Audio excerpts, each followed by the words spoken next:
this shop looks popular today. Wonder what the occasion is.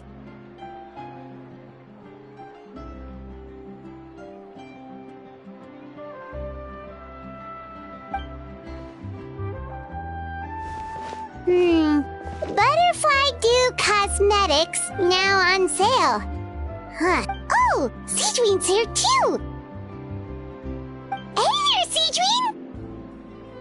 Hello there, Traveler and Paimon. I hope you're keeping yourselves fit and healthy. You bet we are. So anyway, what are you doing here, Seedween? The Duke insists I take regular vacations in the Court of Fontaine. This one just so happened to coincide with a promotion for a new skincare product, so I came over to take a look. I like to keep up with the latest industry developments when I can, to help me with my magazine articles. Wait, you write? For a magazine? Which one? It's called Beautés en Fleur, and it's run by the Fontaine Beauty Association. I've done lots of articles about skincare for them, using the pen name Maritime Flower. Oh, wow! You're a Maritime Flower? If Paimon's not mistaken, you're one of the leading figures in the Fontaine Beauty Association!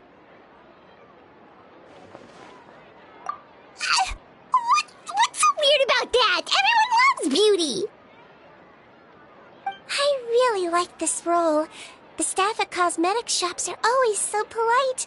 And as long as I wear a big smile on my face, I always get the best customer service. Well, they sure don't want to make an enemy of the Maritime Flower. Obviously, it's because of Seedween's love for beauty. Still a leader of the Beauty Association? That's incredible. The truth is, I study this field because I cherish my own appearance. It has nothing to do with being beautiful or not.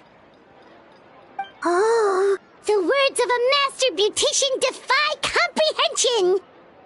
Oh, wait, you're saying that natural beauty is the highest form of beauty, right? Not really. Actually, Melusine aesthetics are very different from human ones. We don't view humans based on their appearance. If I had to describe our approach, I'd say it's based on cuteness. Oh! Really? Yep. Still, I really value my current appearance, and in the process of taking care of it, I've ended up learning quite a lot about skincare and stuff. It turns out, my knowledge and experience is pretty popular with beauty product lovers. It came as a big surprise to me, though. Oh, Paimon gets it now. But speaking of your appearance, how come you look human anyway? Are you like only half Melusine?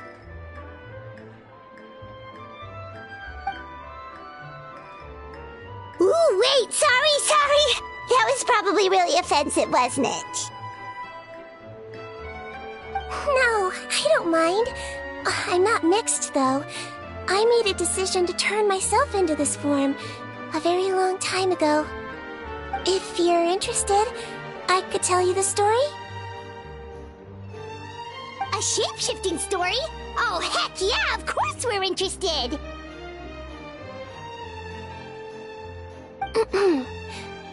Once upon a time...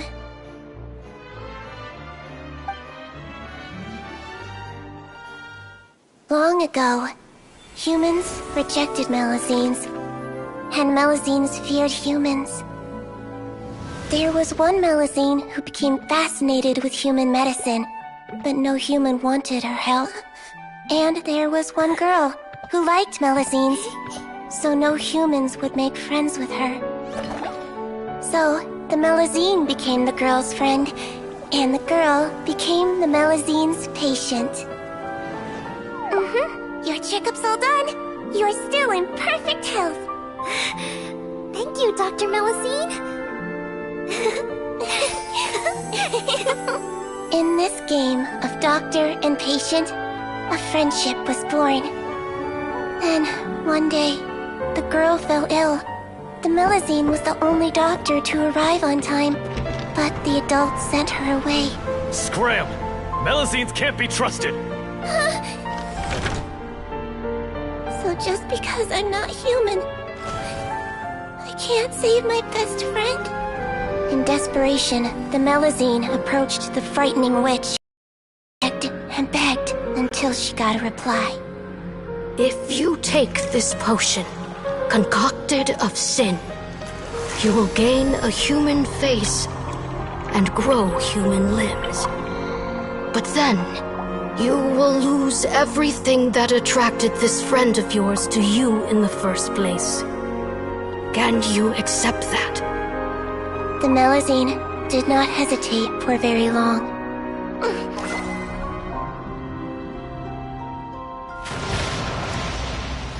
On a rainy night, a little doctor knocked on the girl's door. The doctor wore a hood and raincoat, maybe to protect her from the rain, but maybe also to hide a secret. The little doctor held the girl's hand and treated her illness, just as she had so many times before.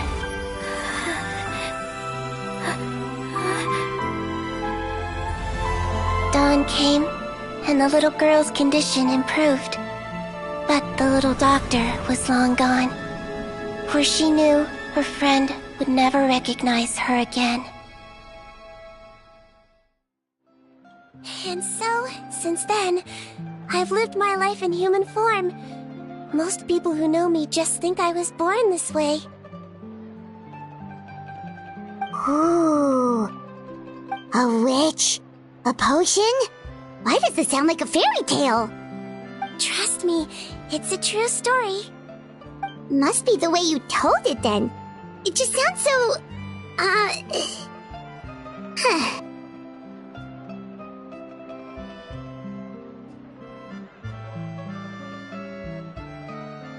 Yeah, not every Melazine would take human form to save their human friend. That must have been a huge decision. Treating patients is a doctor's duty. We must always find a way, even when the going gets tough. Ugh.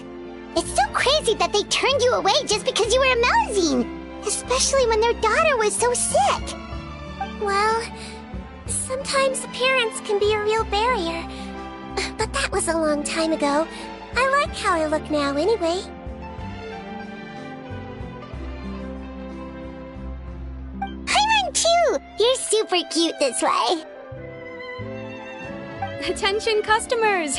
Thank you all for waiting. Now, on behalf of our skincare partner, I'm delighted to announce that our exciting new product is now officially on sale! Well, there we go. Let's have a look, shall we? Oh, Paimon, if you want to buy any skincare products, I'll be happy to give you some suggestions. Really? Advice right from a leader of the Fontaine Beauty Association? What an honor! Allow me to introduce our newest skin lotion, Butterfly Dew. I'm sure many of you have already read about this product's trials in the newspapers. To say that it improves skin quality is an understatement. This product gets its name from the way it transforms your skin and makes it glow anew, like a butterfly emerging from its chrysalis and spreading its wings for the first time. We are thrilled to have the inventor of this fantastic product with us here today. Please welcome Mr. Rawat, a researcher from the Fontaine Research Institute. Now, without further ado, I'll hand over to Mr. Rawat to tell you all about what Butterfly Dew can do for you. Thank you. Hello, everyone. I'm Rawat, and I developed Butterfly Dew. Wow, what a looker. He's a researcher? Wow, he's really challenging the stereotype. It seems that everyone is surprised by my entrance. Or should I say, my appearance. I'm well aware that researchers are generally better known for their brains than their dashing good looks. In that regard, I do believe I break the mold somewhat. Of course, appearance is a skin-deep way of defining a person. And yet one's appearance can be a very real set of shackles, holding a person back in their life.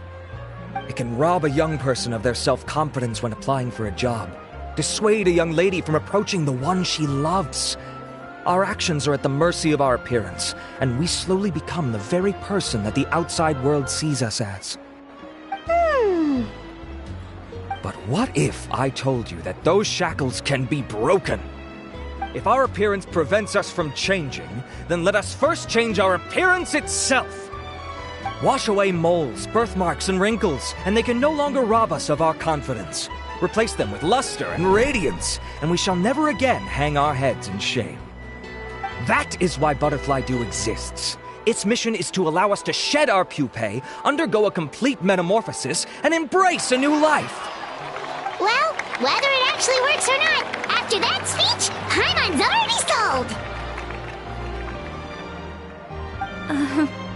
Mr. Rawat, could I ask if you've used this product yourself? Of course, I tried it many times while I was testing it. You can consider me a product ambassador. Wow, then it's sure to work! Still, I don't expect to convince you just by blowing my own trumpet. So, could I get a volunteer from the audience to try it out? Oh, Paimon volunteers!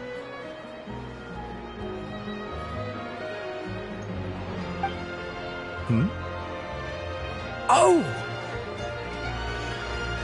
Ah, what an honor! It appears we have a giant of the Fontaine Beauty Association here with us. In that case, Miss Sijuin, could we seek your most expert opinion on this product? Sure. Whoa.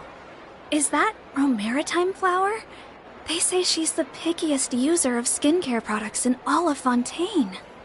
Here you go.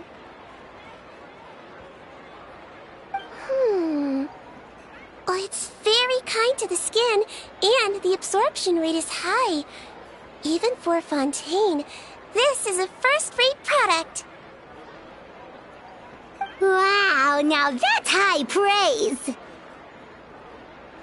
I'll take one. Any discounts? All right. Well, all that remains for me to say is, Butterfly Dew is now on sale!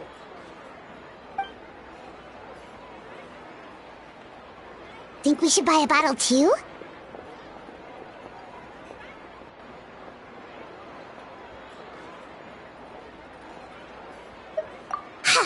Of course you bring up Mora. Fine, Paimon will pay out of her own pocket and even share it with you. There, does that sound fair? And if you're worried about whether it's the right product for you, well, luckily for us, Sijuin's here, so we can get an expert consultation.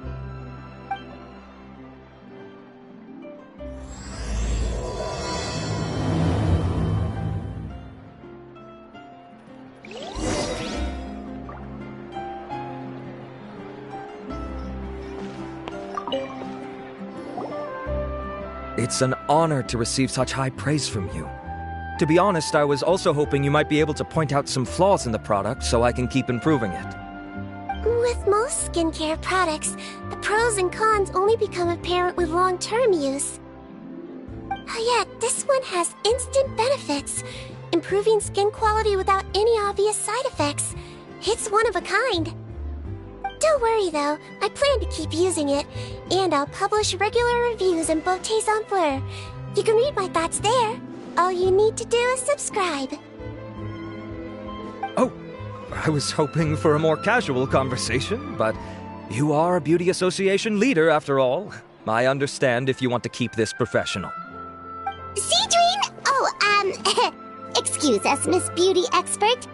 But do you think this product is a good choice for me and him? Wait, are you the renowned traveler? That's right, and by his side, the equally famous Paimon. Well, I don't normally handle customer questions personally, but since it's the traveler asking, allow me to make an exception. Butterfly Dew is made for all skin types, so no matter who you are, you can rest assured that it will be kind to your skin. If anything, it might be marginally more effective on Fontainian's skin, but other than that, it works the same on everyone. Why would it work better on Fontainians? In the interests of protecting my trade secrets, I'm afraid I can't answer that, Miss Paimon. Alright. Alright then, how about a friend discount? Save yourself the trouble. I'd be greatly honored to have both of you use my product. Here, take 2 bottles for free. Yay! Paimon's private fund survives!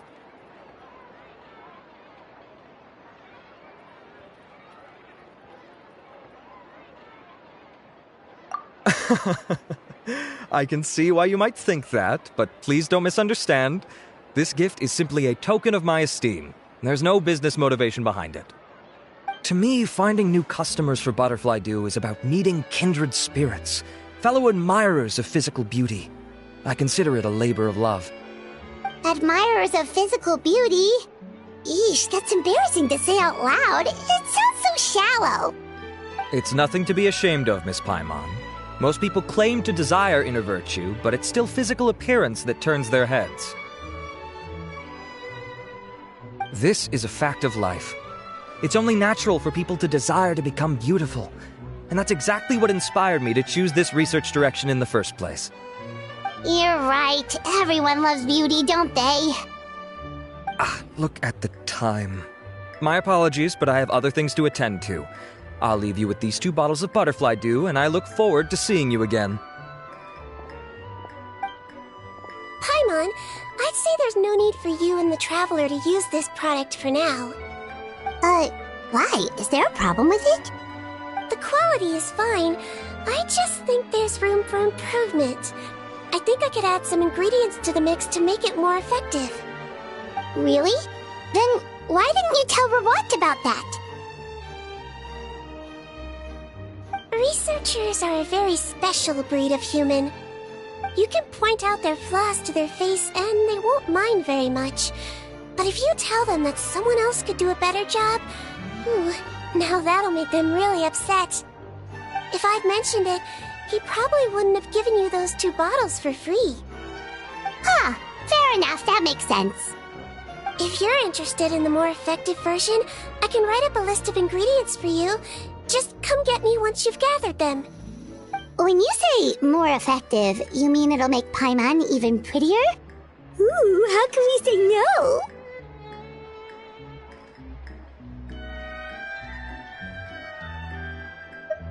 As for me, it's probably time I got back to the Fortress of Meripede.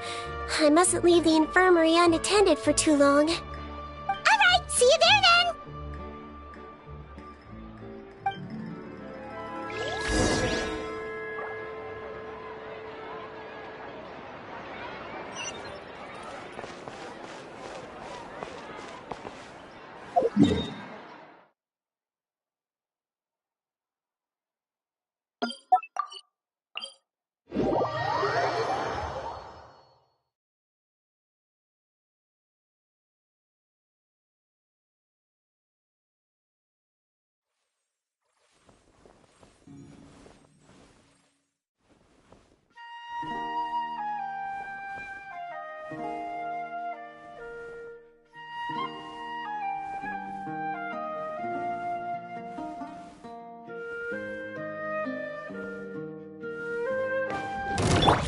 And Shroud!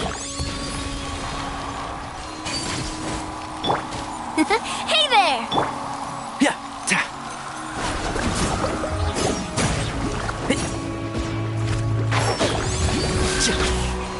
Sir.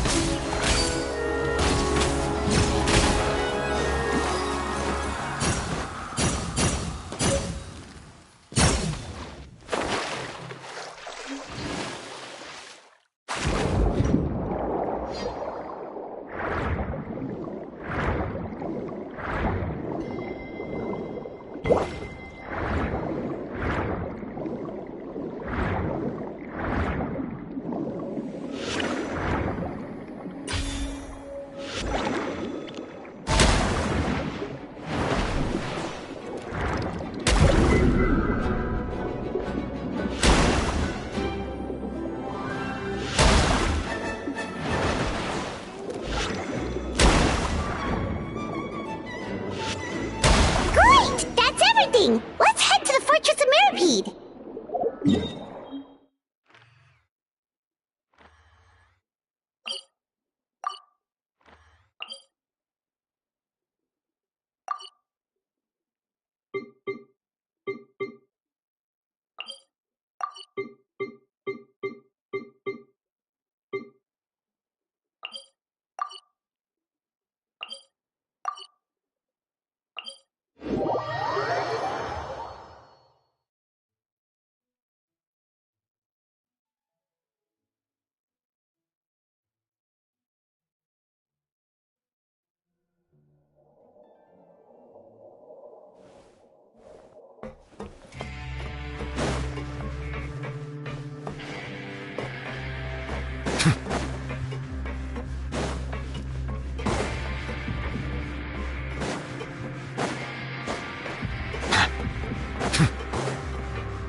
Please, you have to believe me. I saw it with my own eyes last night. Another me! He looked exactly like me. Got it? Okay. Down everything you told me. Now, I have a few tests to run. Take a deep breath, and don't worry, it's nothing to be nervous about. First, which finger am I holding up? Your index finger, but I'm telling you, my mental state is fine. I'm not crazy. Very good. Now, on to the next. Hey there, Your Grace. It's been a while, huh? Ah, it's you two. Indeed it has. I would offer you some tea, but I'm afraid the timing is unfortunate. Duty calls. No worries. Actually, we were looking for Seedween. Do you, know what all of this is about? This inmate came running to the guards in a panic, claiming to have seen his exact doppelganger. A doppelganger? Doesn't that just mean someone else kinda looks like him? And that's what I thought when the report first reached my desk. But we've inspected our records. No one even vaguely resembles him. Considering how certain he is of what he saw, I can only surmise that he's having some mental issues. So I brought him for a medical evaluation. All right, very good. Take a sip of water and rest for a bit. Evaluation complete. I couldn't find any symptoms pointing to a physical condition. I see. So do you still believe there's more likely to be an issue with his mind than his body? I have to assume so for now. Psychological issues are more difficult to detect. At this stage, we can at least confirm that he is in command of his cognitive faculties. The rumor mill will go crazy if word of this gets out. Guards, take him to the ward for a period of observation. The Marechaussee Phantom has requested my cooperation on a case, otherwise I'd deal with this myself. Sorry for the trouble, head nurse, but I'll have to leave this to you. No problem, Your Grace. I'll add him to my observation list. By the way, we have a couple of guests here who have made the trip just to see you. I imagine it must be important. You probably won't need to add them to your observation list, though. Oh, Traveler! Paimon, it's you! Hey there, Seedween! It's actually not that important, but... I'll be in my office if you desperately need me. Goodbye for now. Okay, bye-bye! So, Seedween... Would you mind waiting for just a moment? I have another patient to see.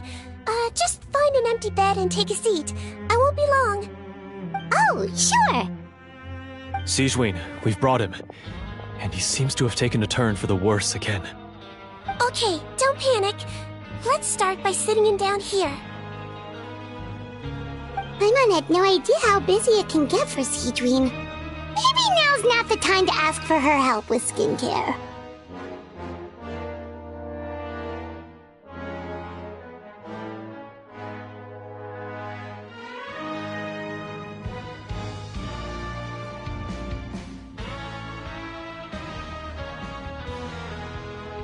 Good point. Besides, it might actually be interesting to observe her at work.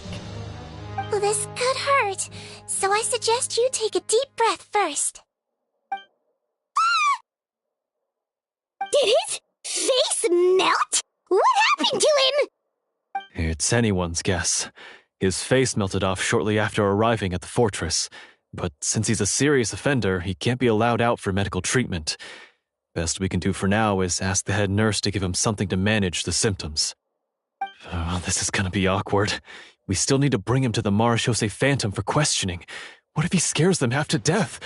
Will that be our fault? The Marechaussee Phantom?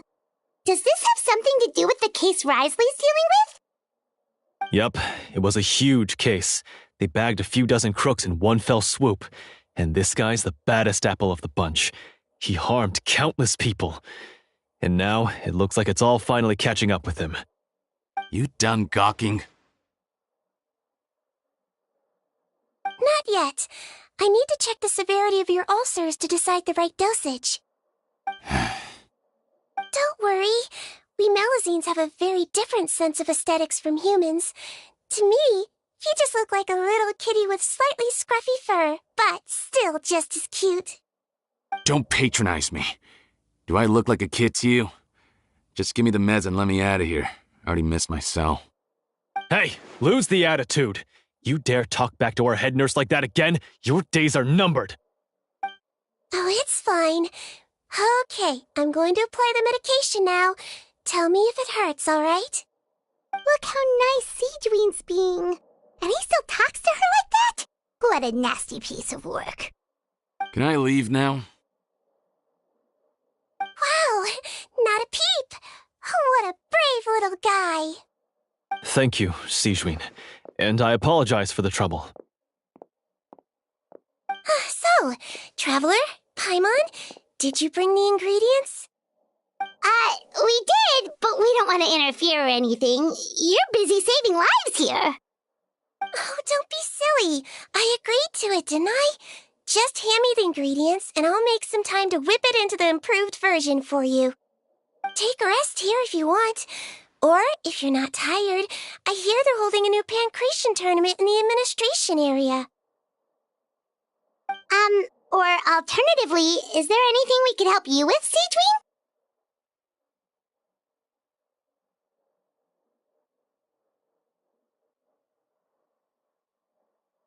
That's right! Let us help you out! It's the least we could do! Good point. Kind-hearted humans start to develop guilt if they accept free help from others. Don't worry. I'll take a look at my schedule. I'm sure I can find something to treat this condition. I gotta warn you, though, it'll be tiring work. So I suggest you take a break first, then come back and see me when you're ready.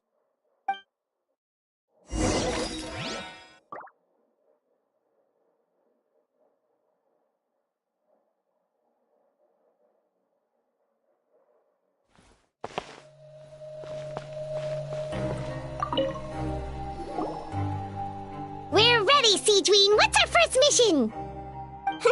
I found the perfect job for the Traveler. First, I'd like you to lie down in this bed.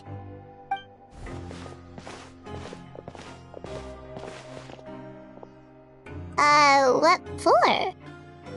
I need you to pretend to be sick. What?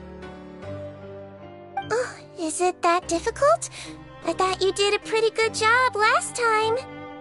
Oh, so you knew. I sure did. He was way more interesting than the usual malingering inmates, and you played along very well, Paimon. I observed you two for quite a while after that. Well, this is awkward. But why do you need us to do it again now? No time to explain. My next patient will be here any second. Oh, please, just do as I say. You can, pretend like you've got a nasty headache, and throw in some dry heaving for good measure. Okay.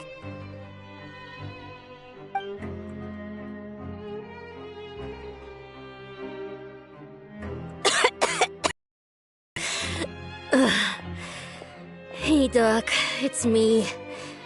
I'm only here because my mom won't stop pestering me about it. So annoying. Well, your mother has enough on her plate with a busy job. Well, the last thing she needs is to worry about you being sick as well. I know.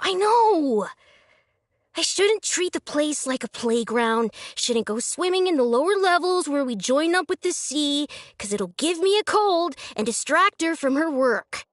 I thought I'd be able to have some fun here at the fortress for a few days, but it's always, don't do this and don't do that. All right, sit yourself down and I'll take your temperature. Your fever still hasn't gone down. Well, here's your medicine. 1 cup for starters, and we'll see if it helps. But Doc, it's so bitter. Do I really have to drink it? I mean, I'll be fine, right? I've got an uncle who caught a cold. His fever went away on its own after a couple days. Can't you just write me a note saying I'm on the mend? I just need something to keep my mom off my case. I sure can. You're a very brave boy, after all. Huh? Brave? What makes you say that? Well, if you want to rely on your own immune system to clear up your fever, then you'll have to tough it out like this guy.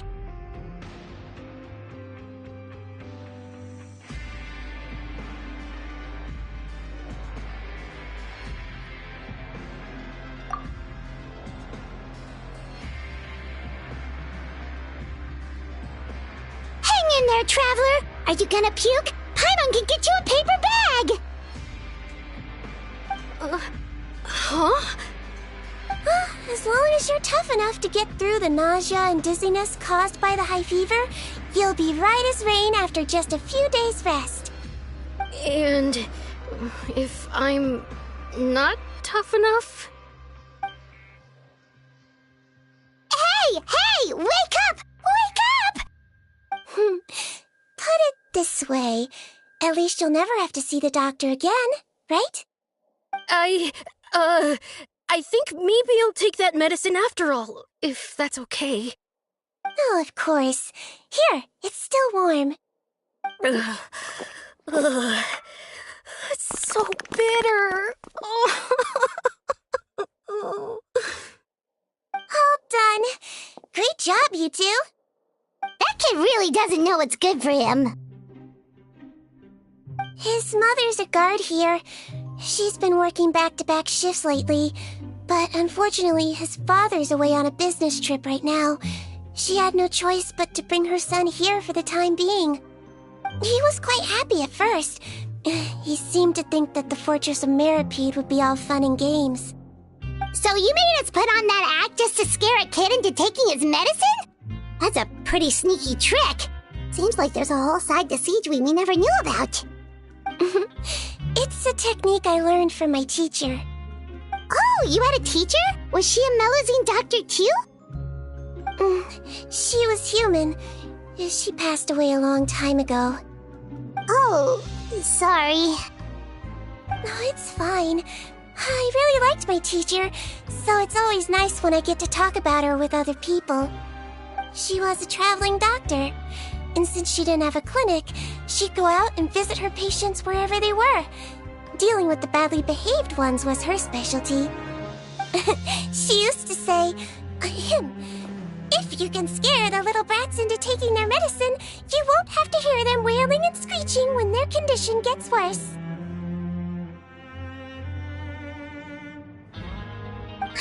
She sounds like a pretty strict teacher.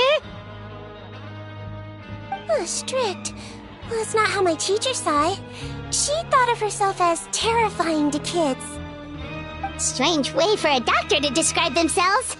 Now Paimon's curious to know what she looked like. As it happens, I actually have a picture of her. Oh, wow, yeah, okay, that'll terrify the kids. Yep. All the children she treated thought she was a witch. Why does it almost sound like you're envious of her? Oh, because I am. If she was here, all the children would take their medicine without any need for tricks. A doctor who looks like a witch. True, they wouldn't dare try anything funny with her around. Oh, me, on the other hand, it's hopeless. Children aren't afraid of me at all. That's actually a good thing, you know? Oh, my next patient should be arriving now. Would you mind lending me a hand again? Sure thing! On to the next mission!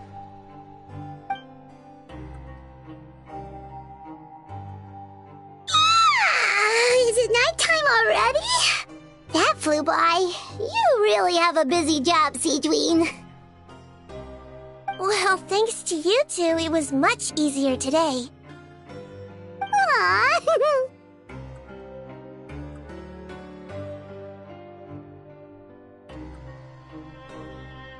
Should we get some rest? It's getting pretty late. Oh, there is one last thing. I have to keep it confidential, so I usually leave it till after everyone's clocked out. Confidential? Are you sure you can tell us? Oh, it's fine.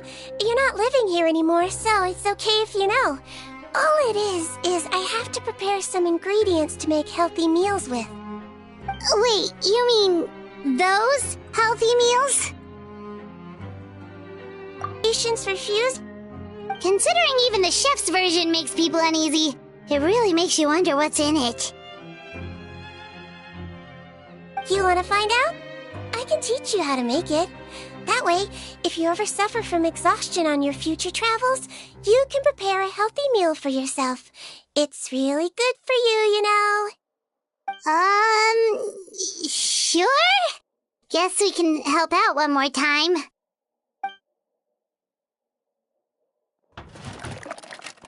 The ingredients are ready. Now, put them on the table and add them in the order I tell you. First, we add this special slime condensate, stir it thoroughly, then pour it in. See that? It adds elasticity. It looks just like tasty jelly, doesn't it? Yeah, it really does. Until you remember it's slime condensate. Next up, xenochromatic crystals. You want to crush them up into a fine powder, like powdered sugar. Wait, are those from Fontimer Aberrants? Are you sure they're edible? Finally, we'll need some high-protein meat. Frogs are an excellent choice. You just need to clean their innards, and then you're left with some lovely, tender meat. Oh! Frogs. And we're done. All that's left now is to pack them into lunch boxes and hand them to Walsey. Yesterday in the production zone, I noticed an inmate who's been working for 2 days straight. That means it's a healthy meal for him tomorrow. Seadwing really does have the inmate's best interests at heart.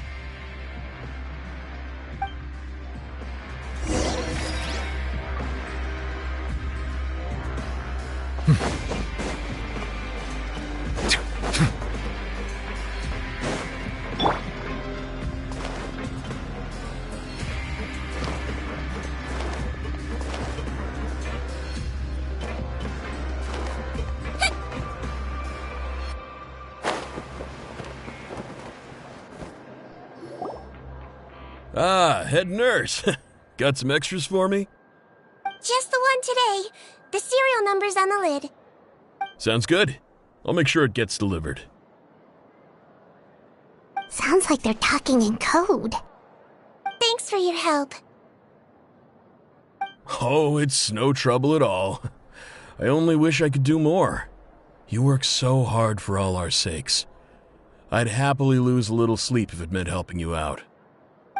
That won't do. If you reduce your sleeping hours any further, your health will start to suffer. All right. Nurse's orders. I'll do as I'm told. But you take care of yourself, too.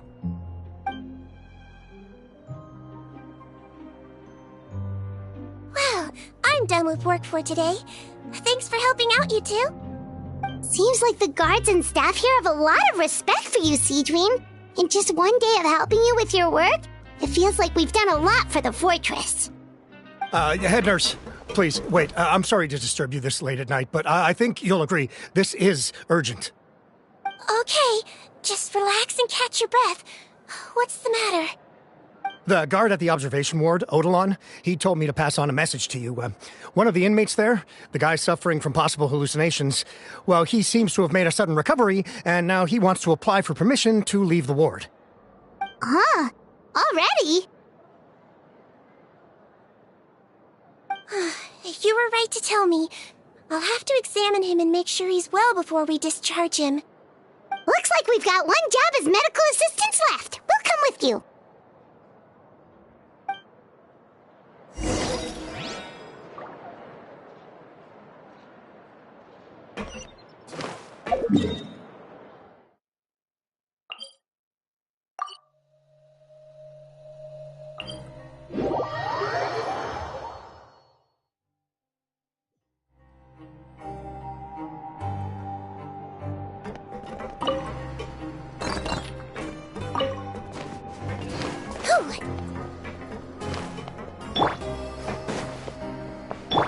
Hold still.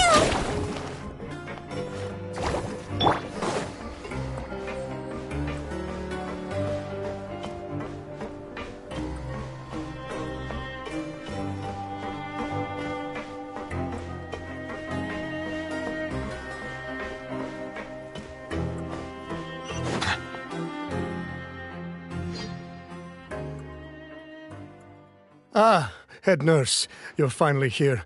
I'm so sorry for all the trouble I've caused you, but I believe I've now made a full recovery. After giving it some thought, I'm sure that I was probably just seeing things. Stress-related, I imagine. I'd been working long hours, so I definitely wasn't in the best state of mind. I totally understand. Still, I have to give you an examination before I can discharge you, okay? So, take a deep breath and don't be nervous. It'll be the exact same procedure as we did this morning. We can start whenever you're ready. Again, so sorry. I was in such a state this morning, I barely recall anything. Would you mind taking me through it again? Oh, not at all. It's a lot to remember. First up, we have a little cognitive test. Just concentrate and you'll be fine. To start with, which finger am I holding up? Your pinky.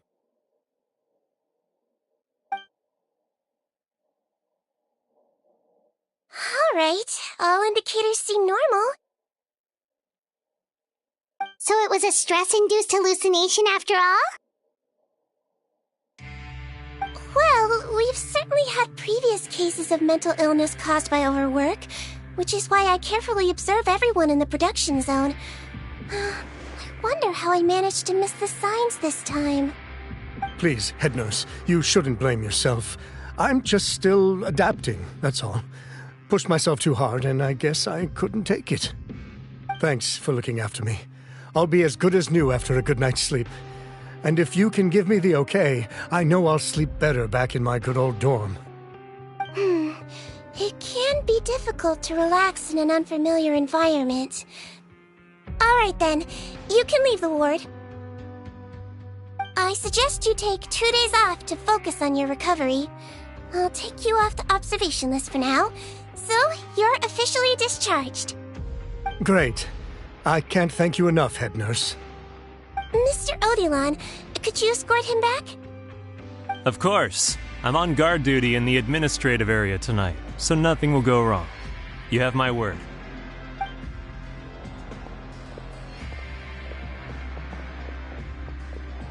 Guess you're finally done for the day now, huh? Yep. But I still haven't gotten around to making that improved lotion for you yet. Oh, no rush! Seriously, it's super late now. You should go get some rest too. Well, tomorrow it is then. Good night, Traveler. Good night, Paimon. Hope you sleep well. Oh, don't you worry! We will! After a productive day of work, we're both gonna sleep like a log.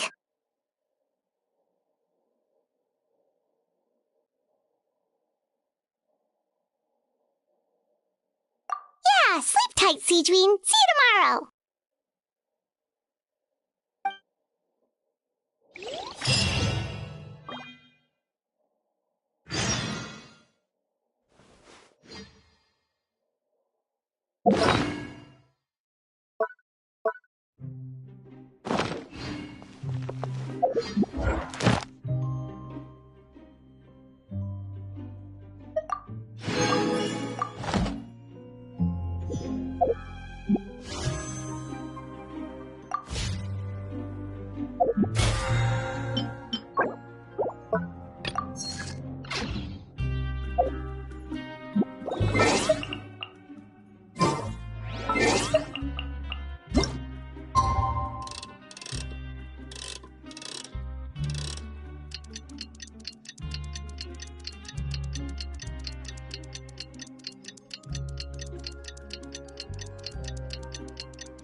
Paimon really did sleep like a log.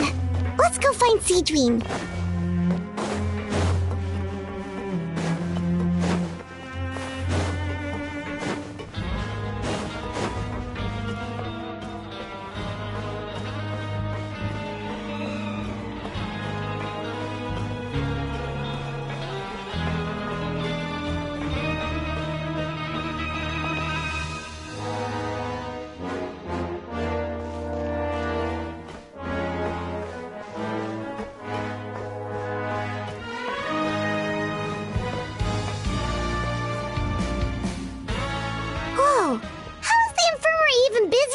Yesterday. Good morning, Traveler and Paimon. I have a few people here for a checkup, so you might need to wait for a while. No problem. Anything we can do to help? There's a bit of a complicated situation here. I'm still getting to the bottom of it myself. You have to believe me. I'm telling the truth. You're in a medical facility. Keep it down. Please, listen to me. I'm not Gascon. I'm Uwe. You're a horrible liar, you know that? We get all your mugshots with the arrest warrants. It's clear as day that you're Gascon. You mean because of the way I look? I don't know what happened. I just woke up like this. Then you guys dragged me in here for an interrogation. I brought you here to figure out what's going on. If you truly are the victim of an injustice, yelling isn't going to achieve anything. At most, it'll delay your vindication. All right. I get it. This is nuts. Yesterday's interrogations went fine, and now this. Morning, Your Grace. What's going on? Remember the case I mentioned yesterday? The one brought to me by the Marechaussee Phantom? Well, we've been questioning the inmates involved this morning. Every single one of them is claiming mistaken identity. Huh. That's even weirder than what that guy was saying yesterday. The thing is, none of them have been able to provide any evidence whatsoever to support their claims.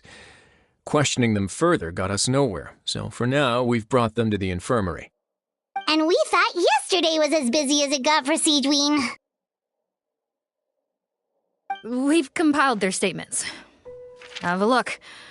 Perhaps there's something we missed.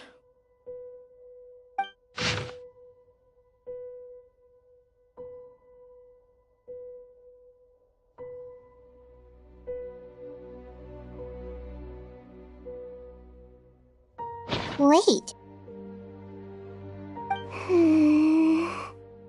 Release? Interesting. The inmates they spoke of in their statements appear to all be due for release today. I noticed that too. If that's their plan, they're underestimating us a little. Every serious offender claims that there's someone else who just so happens to be due for release today. And they're expecting us to go along with that. All the more reason to be cautious. Lumberzar, check the release list for today and make sure no one gets processed. We're gonna need an excuse, though. Just say we're out of forms, and that we're furiously printing more as we speak. I'm on it.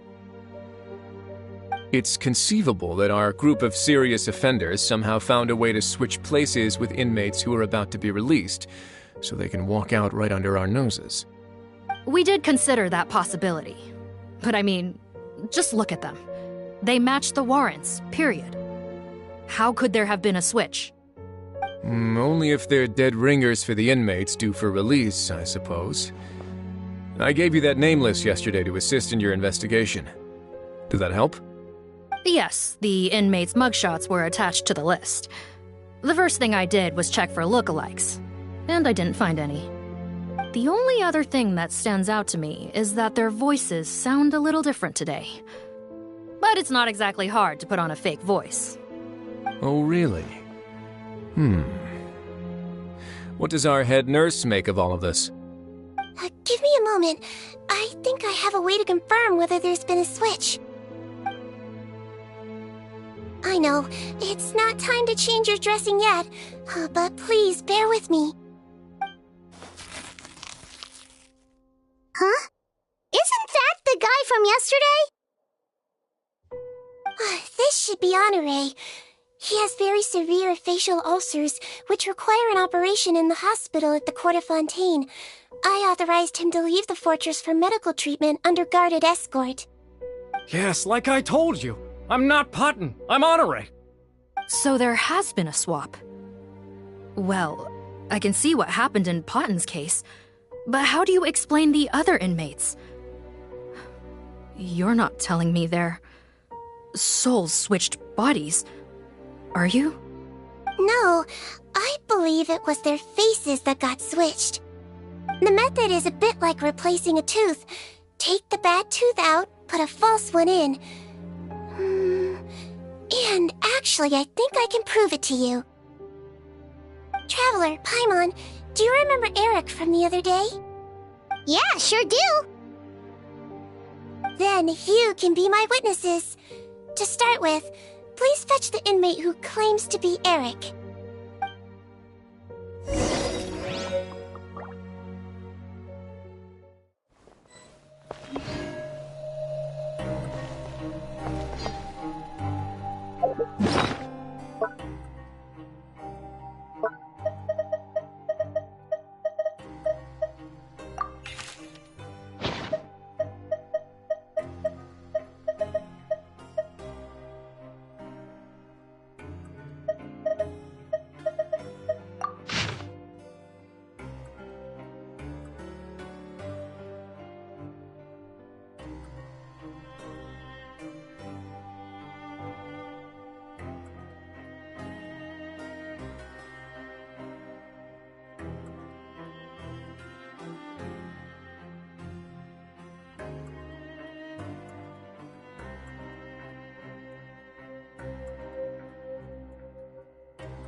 I see the value in my own work, but I also see the meaning in...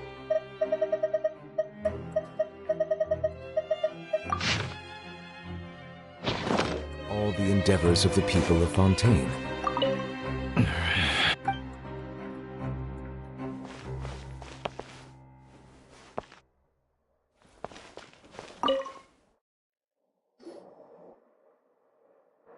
So, you're Eric?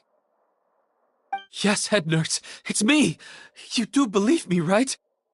I need to do another examination on you. Same procedure as yesterday.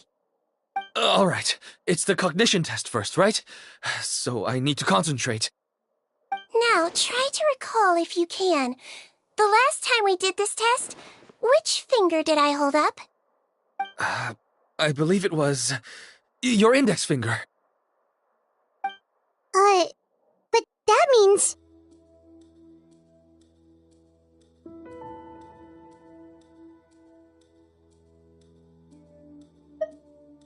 Huh? So, basically, last night, the Eric who said he saw another him suddenly recovered and applied to leave the observation ward.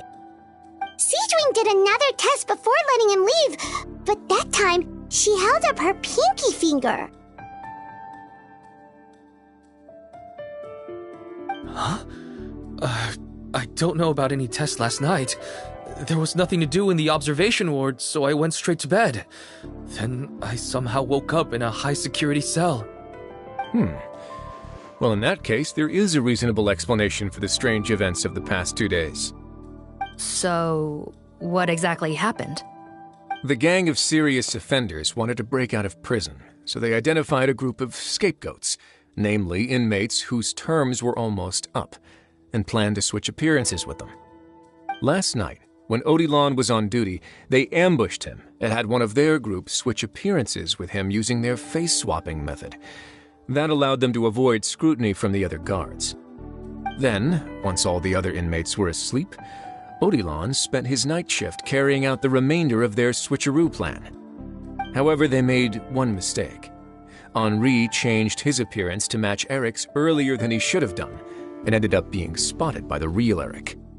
Real Eric came to the guards for help, but we didn't know then what we know now. So we put it down to hallucination and sent him to the observation ward. However, since one of the gang members was posing as a guard, they simply changed real Eric's appearance and had their Eric take his place, muddying the waters even further. Right, because I'd put Eric on the observation list by then, and no inmates on that list can be processed for departure until I've discharged them. Hence why the imposters had to pull that little stunt to get fake Eric off the list. Yeah, it all makes sense now. The Duke cracked the case. Well, I can't fault the reasoning. But I'm afraid that we ruled out the possibility of face switching very early on in this process. Criminals altering their facial appearance to commit crimes is nothing new. In fact, one of the explicit duties of the Melusines in the Marechaussee Phantom is to identify criminals in disguise. We carefully examined all the suspects, and there is no evidence that any means of disguise were used in this case. Huh. Well then, how do we explain all this? So far, it seems more likely that the gang stole documentation belonging to the inmates due for release, and are using that to commit identity fraud. Actually, there is a potion that can completely change someone's appearance. If they use that, even a Melusine wouldn't be able to detect it. A shape-shifting potion? Forgive me, head nurse, but this is the first time I'm hearing about it. If such a potion truly existed, it would jeopardize our entire investigative process at the Marechaussee Phantom. Are you certain of this? Yes, I am. But... Please, trust me in my professional opinion as an experienced clinician. At the same time, without any solid evidence, it's pure speculation. If we can round up all the inmates suspected of switching places, then have a little talk with both sides, we might just get our answer. Yep, let's do that. Okay. Well, it was our negligence that meant we had to come and conduct these post-internment interrogations. And I know it's put you out. We'll do it your way. Your Grace, bad news. I paused the releases like you asked, but we were too late. A bunch of people already got processed 2 hours ago. I checked the list, and sure enough, it's all the people who gave statements. 2 hours ago? That's before today's interrogations began. They had this all planned out. So there really was a switch after all. They really pulled the wool over our eyes on this one. We should be able to catch up with them if we leave now, right? Not if that potion is real. They can just switch faces again after leaving the fortress. And if the Marechaussee's Melusines can't even spot them, we wouldn't know where to start searching. Yikes! So we're at a complete dead end!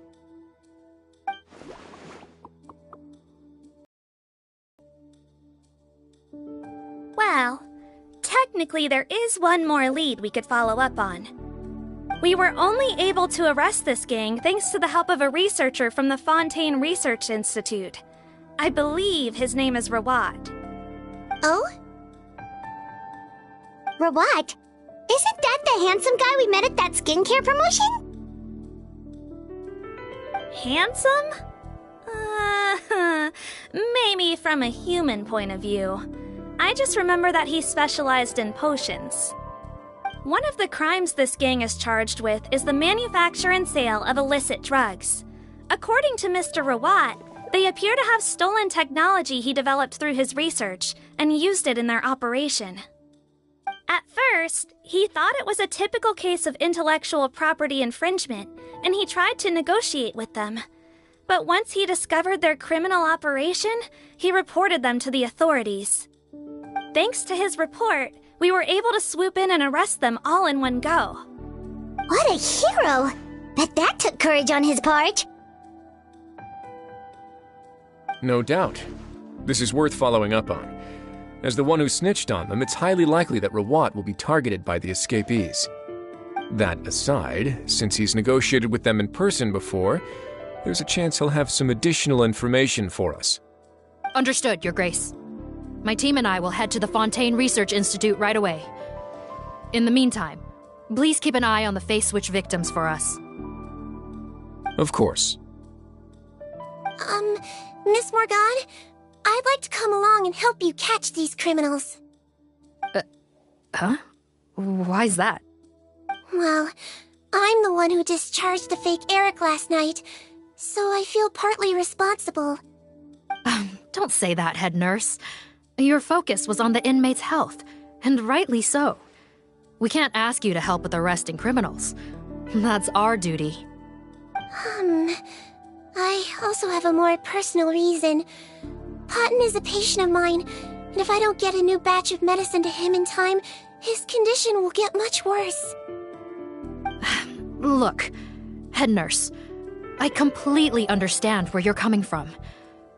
But arresting criminals is dangerous business, and if anything happened to you, none of us can afford to take on that responsibility. Don't worry, I can defend myself just fine. You say that, but still. If I may, Miss Morgan, Sigewinne is the one who raised the potion hypothesis, and I'm sure she has far more expertise on the topic than your team. My suggestion would be to bring her with you. And if you really are worried for her safety, then...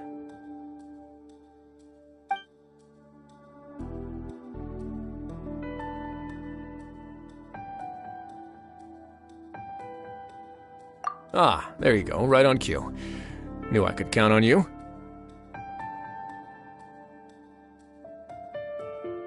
Okay. Well, since this plan has the Duke's blessing, far be it from me to refuse. We should head off immediately. Time is of the essence.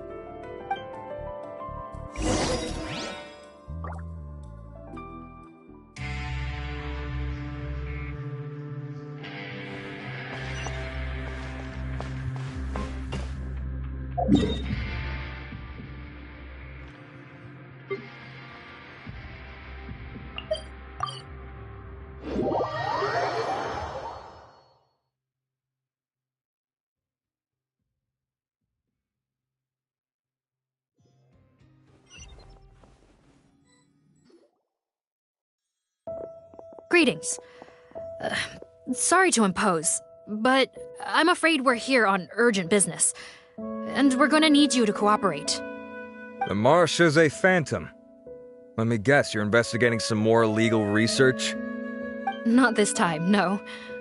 We're looking for a researcher. Do you know where we might find Mr. Rawat? Rawat. Oh yeah, Mr. Handsome, right? He actually doesn't work on site here very often. There's a handful of researchers in the nearby area who know him pretty well, though. You can see what they know. Just a handful? Paimon figured he'd be the most popular guy around. Well, I guess you could say he's popular, at least on a superficial level. He's blessed with good looks, so he tends to make a good first impression on people. But in all his time here at the Fontaine Research Institute, I don't think he's ever had a single deep conversation about his research with his peers. That's no way to make real friends around here.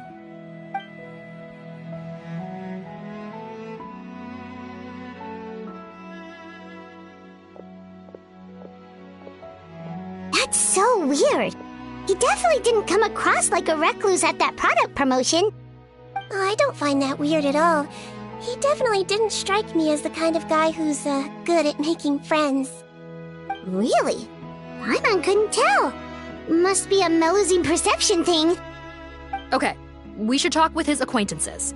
But we also need to check the Research Institute for any clues. Let's split up. It'll save us some time. Sure thing. We'll go ask around among the other researchers with Sigewinne. Paimon's suddenly kinda curious to know what everyone really thinks of him.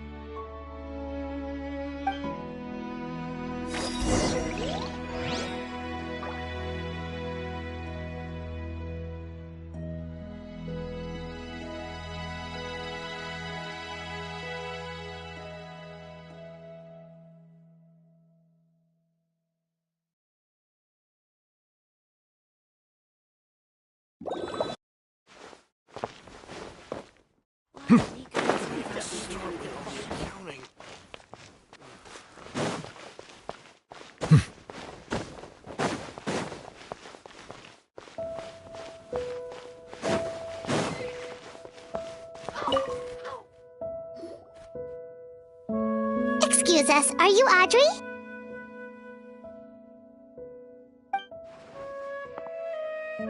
That's me. What is it? Are you close friends with Rawat? We're trying to find out where he is. Close friends? You mean because I told him I had feelings for him once? I doubt I'm the first or last at the Institute to make that mistake. Why would you single me out as a close friend? I should have known, really. Men like him, they just enjoy being surrounded by fawning women. They're not interested in a serious relationship. Okay. We were just kind of wondering if you might know where we can find him. Why would I know where he's at? I barely know him, and he probably doesn't even remember me. Ugh, this is getting annoying. Shall we go ask someone else?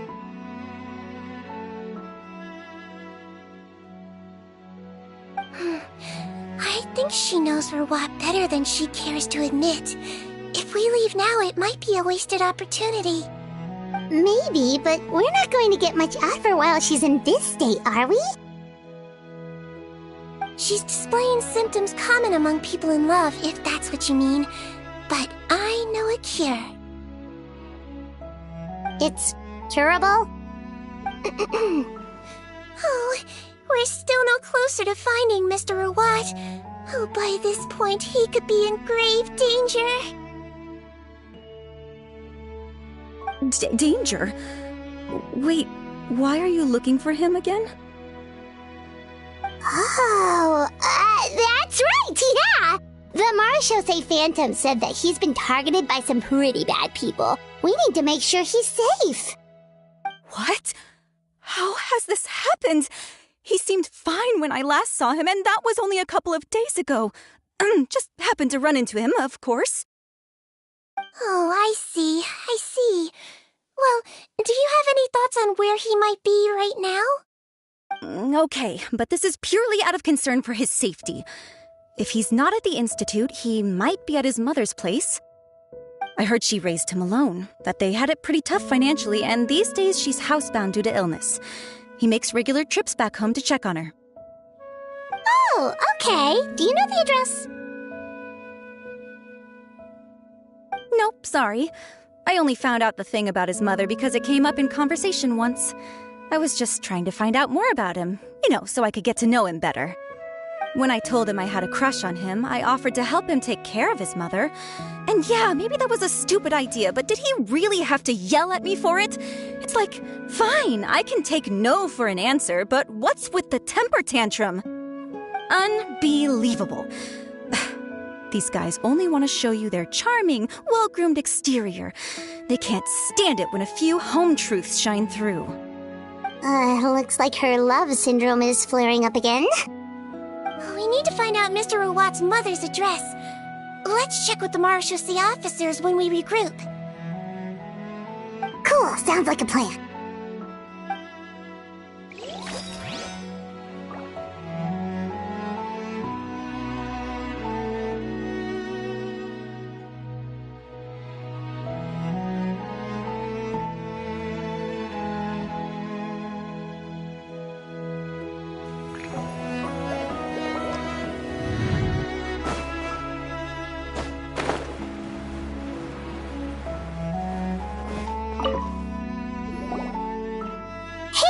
Are you in Teep? What do you want? We're here to ask about Rawat. Any idea where he might be? We were told you were pretty close with him. Close? Not sure that's the word I'd use. He wouldn't even let me use his patent. Huh? It's been a good few days since I last saw him. I don't know where he's at. Go ask someone else. Would the patent in question happen to be related to the new skincare product he developed?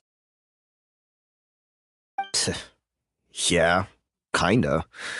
Butterfly Dew, or whatever he calls it. I heard he made a tidy sum off of that one. Okay, now we're getting somewhere. Keep going. Most of the other researchers here focus on mechanics, energy, stuff like that. I get why he wouldn't be interested in having anything to do with them. But I'm studying coatings. There's a huge overlap in our areas of research. Why would he refuse to work with me? I bought his product once and noticed it contains a unique substance that might have applications in coatings too. If it worked out, I could probably make as much as he's making. Don't get me wrong, I had no intention of plagiarizing his work. I was hoping to get official permission to use his findings in my own research. Followed the proper procedure. It was all above board.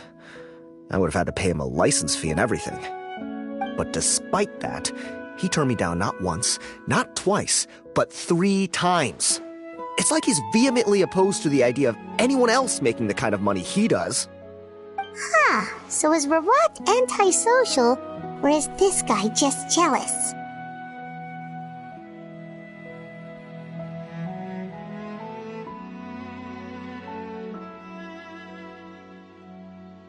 Well, it doesn't look like we're gonna get any info about Rawat's whereabouts from him.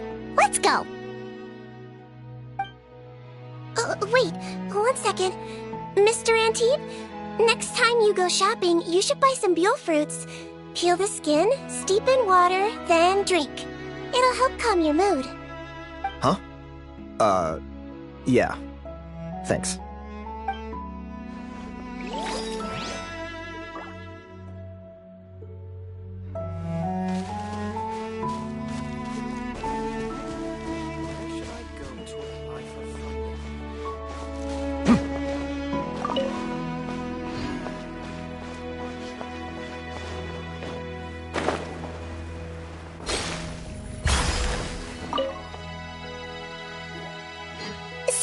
You, sir, but are you Bertram?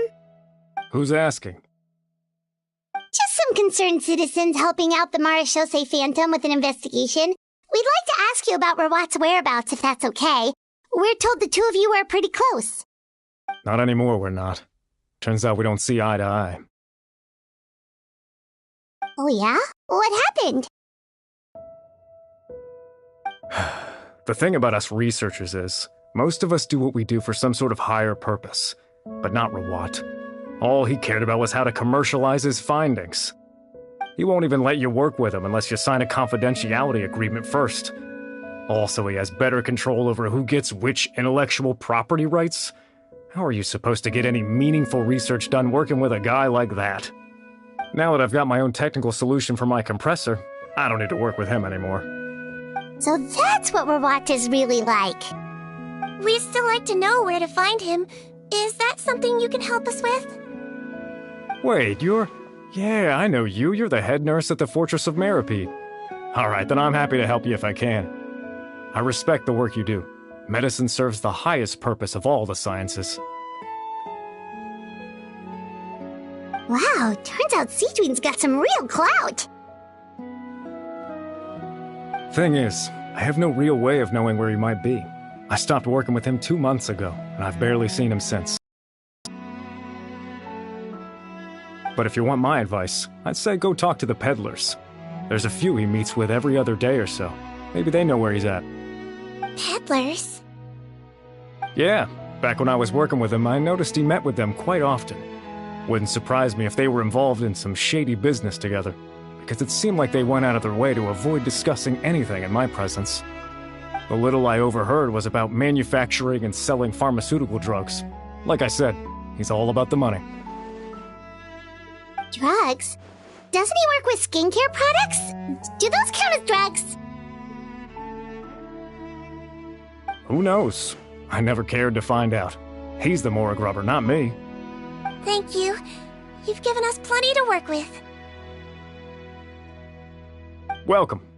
Goodbye, and may we both reach new heights in our scientific endeavors. Well, that's all 3 researchers. Let's head back to the meetup point.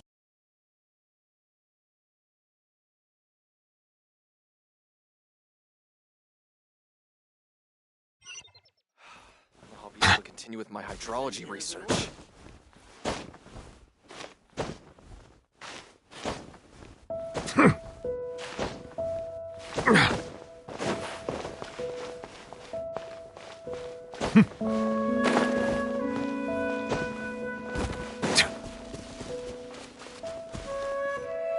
You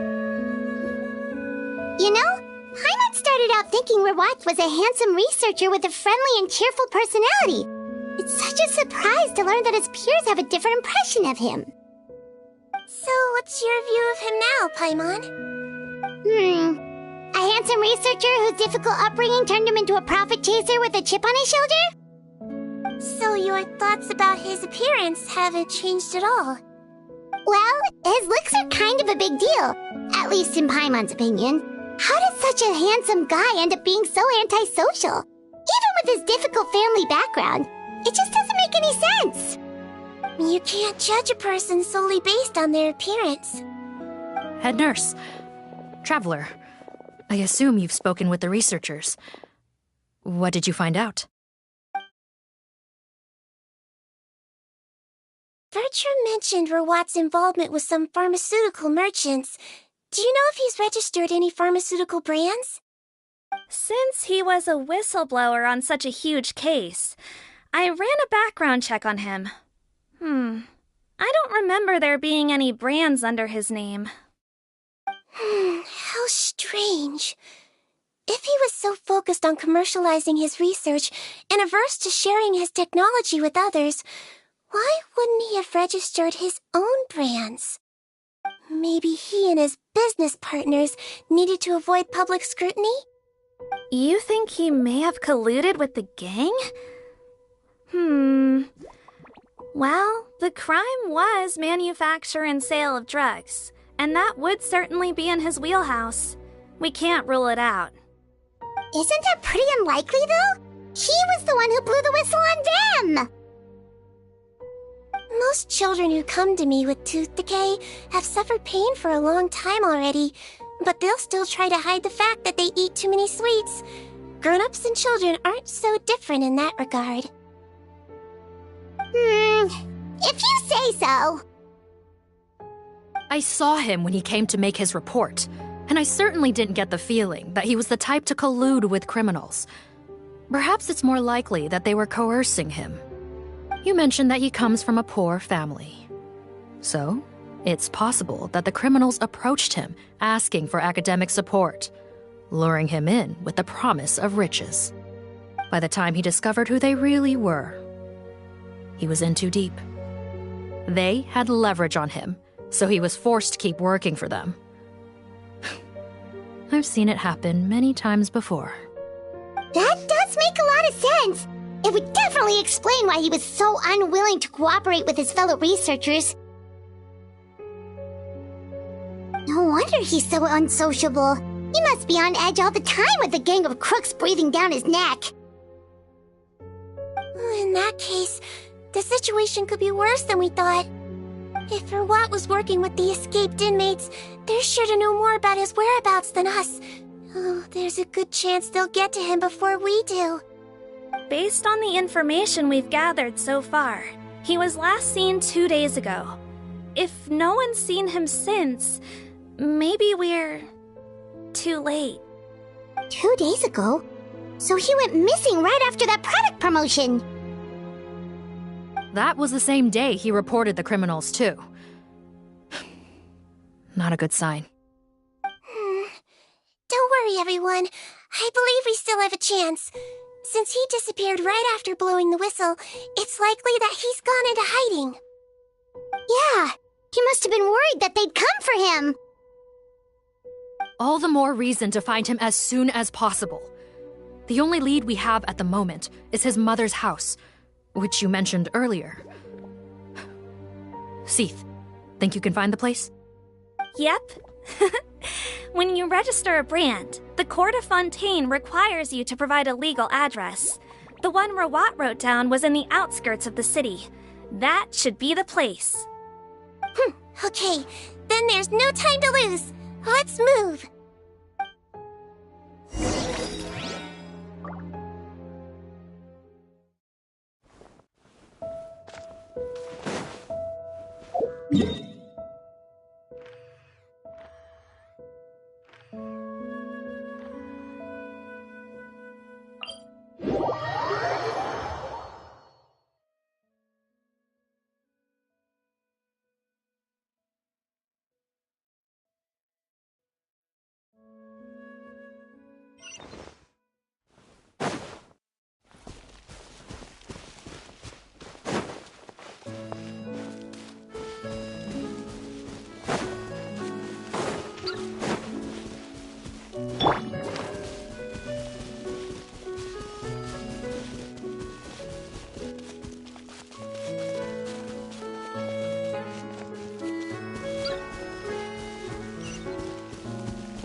Right. This should be the house. I'm pretty sure this was the address. Okay. I'll knock.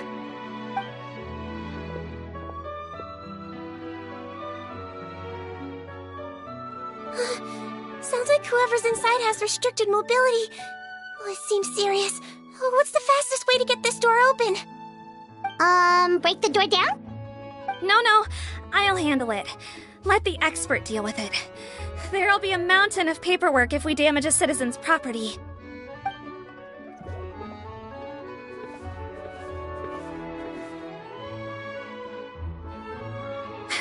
Calm down. Deep breaths. Remember your training. Control your strength. And... it's open! Seath, take a few people and lie in wait. Keep your eyes peeled for any activity around the house. The Traveler, head nurse, and I will go inside.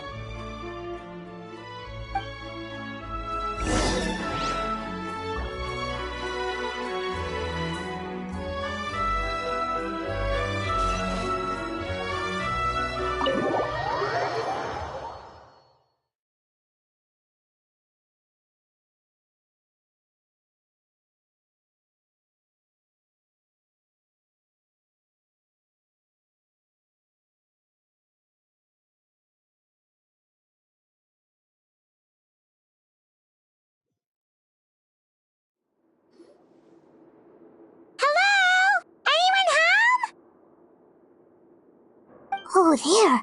On the bed, there's an old lady. That's gotta be Rawat's mother, right? She doesn't look like she's in any state to be answering our questions, though.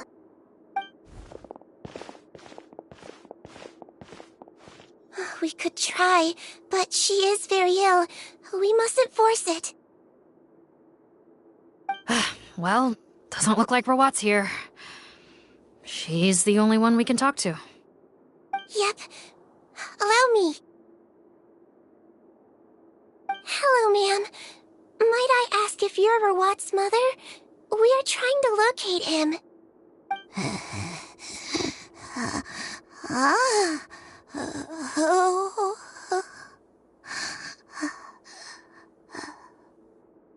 Hard of hearing, perhaps. Does anyone have a picture of Rawat? I have one here. I'd like to show you a photo, ma'am. Is this your son? Do you know where he is?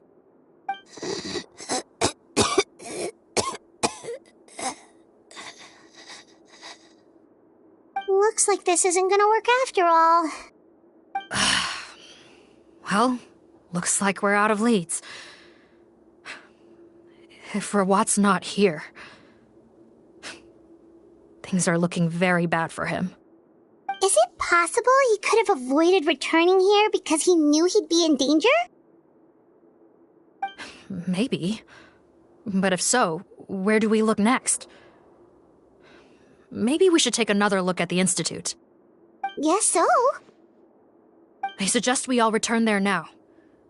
We found a good amount of useful information the first time, but perhaps there's something we missed. This is our last hope. Sorry, officer, but could I stay here for a while? This patient requires some care. Of course. Traveler, stay with the head nurse. You're technically here as her assistant after all.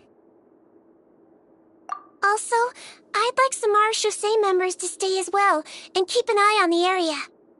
Why's that? If Rawat knows how serious his mother's condition is, he will return. Got it.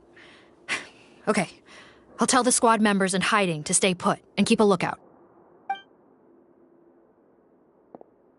Thanks for helping me out yet again, Traveler and Paimon. No problem. But when you say her condition is serious, do you mean... Yes. She's barely clinging on to life. Oh. Let me take care of a few things first. Could you pass me the towel over there? Yeah, of course.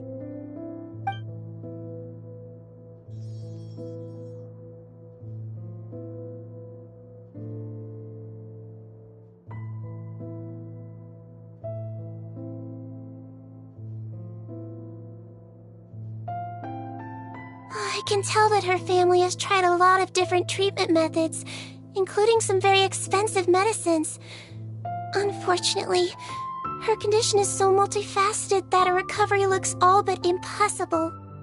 Cedrine, my mom bets being a nurse must be pretty tough at times like this. Yes, it makes me a little sad. In Melizine's eyes, a human's birth, aging, sickness, and death are as much a part of natural law as sunrise and sunset. But human medicine can defy that law to some extent. In that sense, it is a science of miracles.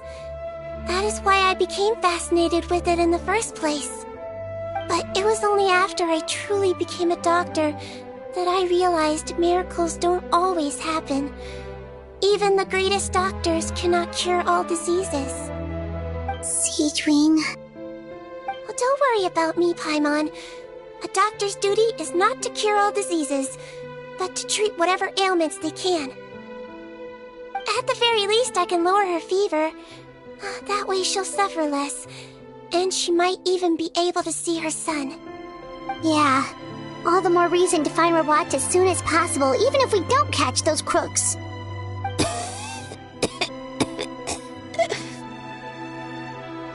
Oh, her fever is getting worse. Could I get some hot water? Sure, we're on the case.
Found the hot water?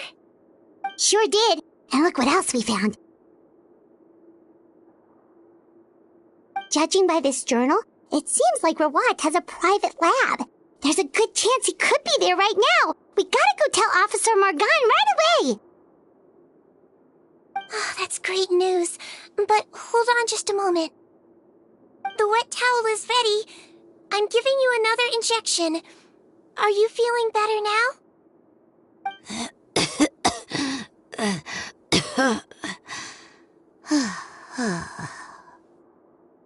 It's all right. We'll go bring him back. Please hang in there. Thank you.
It's Officer Morgan! They're already here!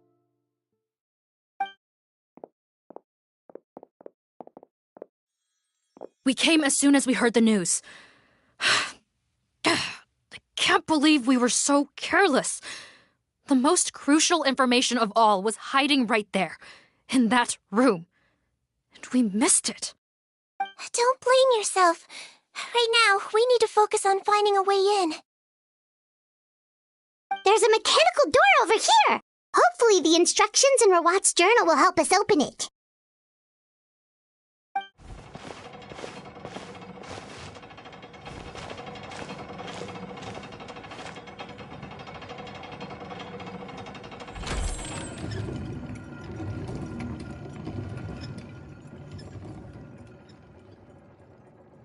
It's open.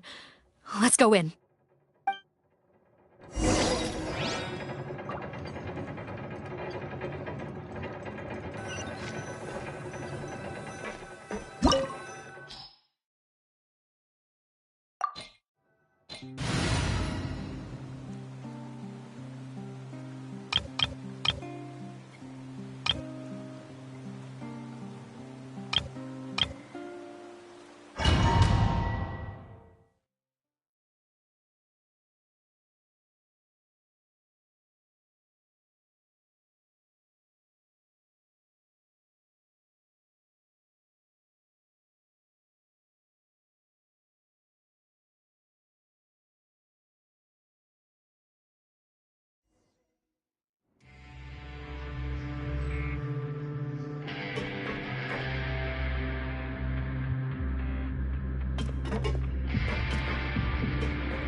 How did they get in here?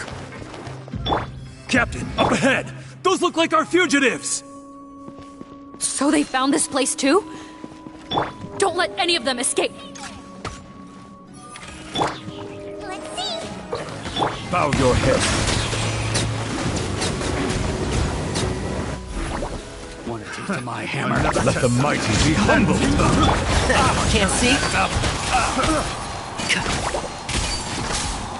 Keep up! Good.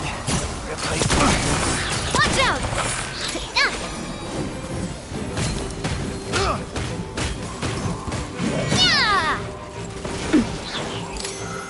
Coming at ya! And shroud!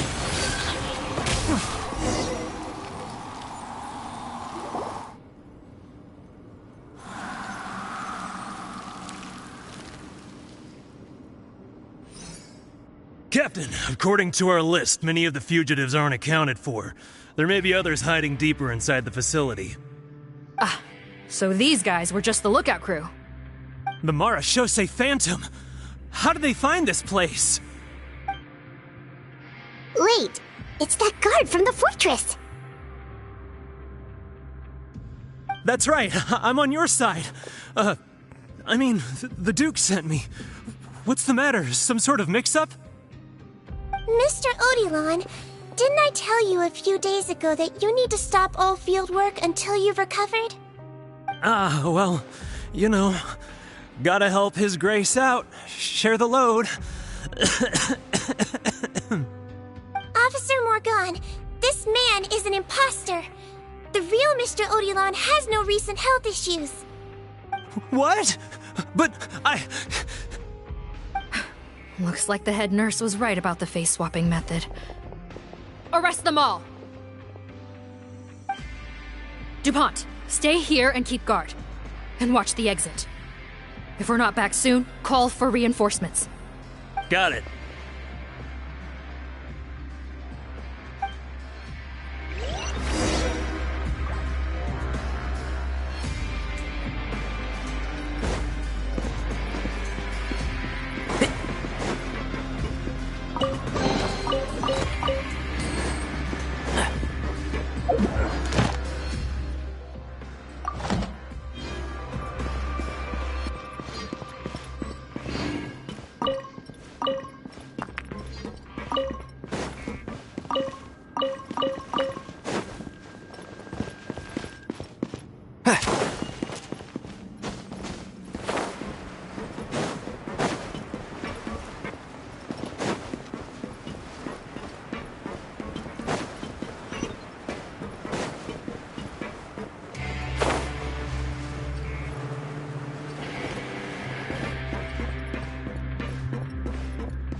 So many jars.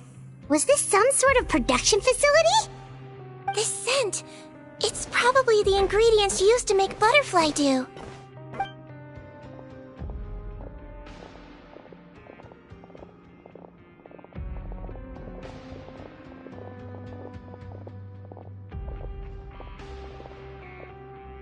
How come they're all empty?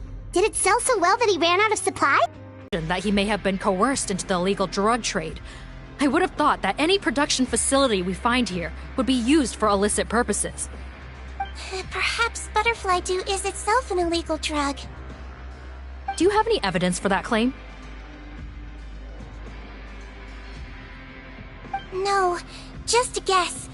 We need to find Murad as soon as possible. He has all the answers we need. Understood. Well, let's not linger here. Let's go. Come on.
Doesn't look like we're gonna get this door open. Let's find another way around.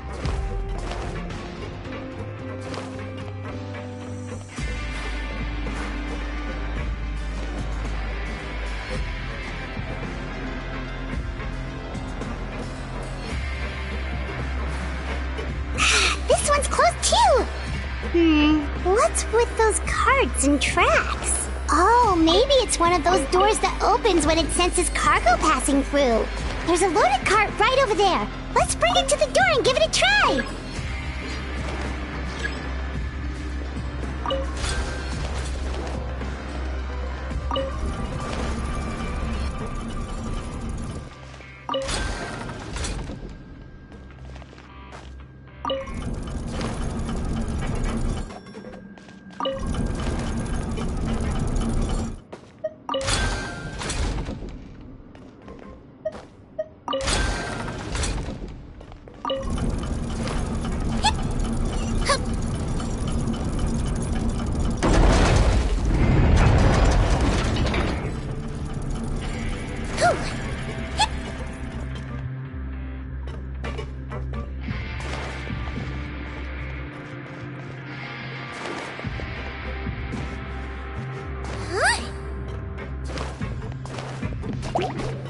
Wibbly wobbly! Settle down!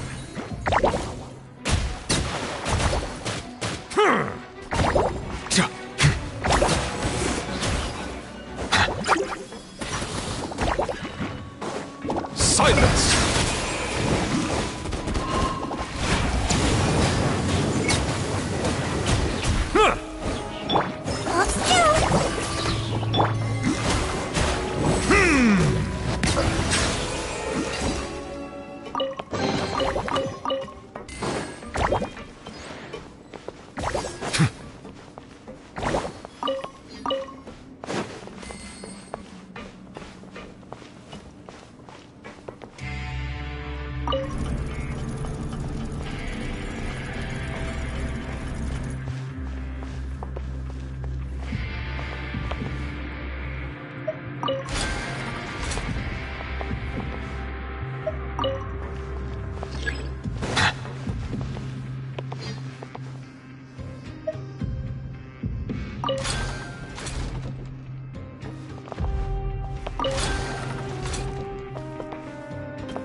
This room's much smaller than the others. Judging by the implements on the table, this looks like a potion-making lab. Head nurse! Over here.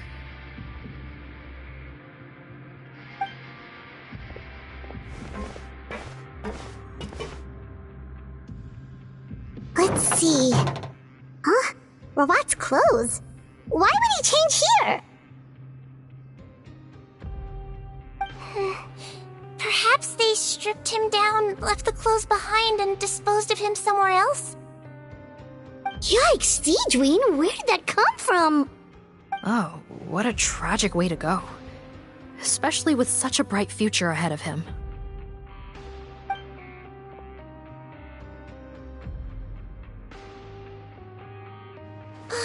There's a path leading further on, Officer Morgan. Let's keep up the pace.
There's a whole bunch of people in there.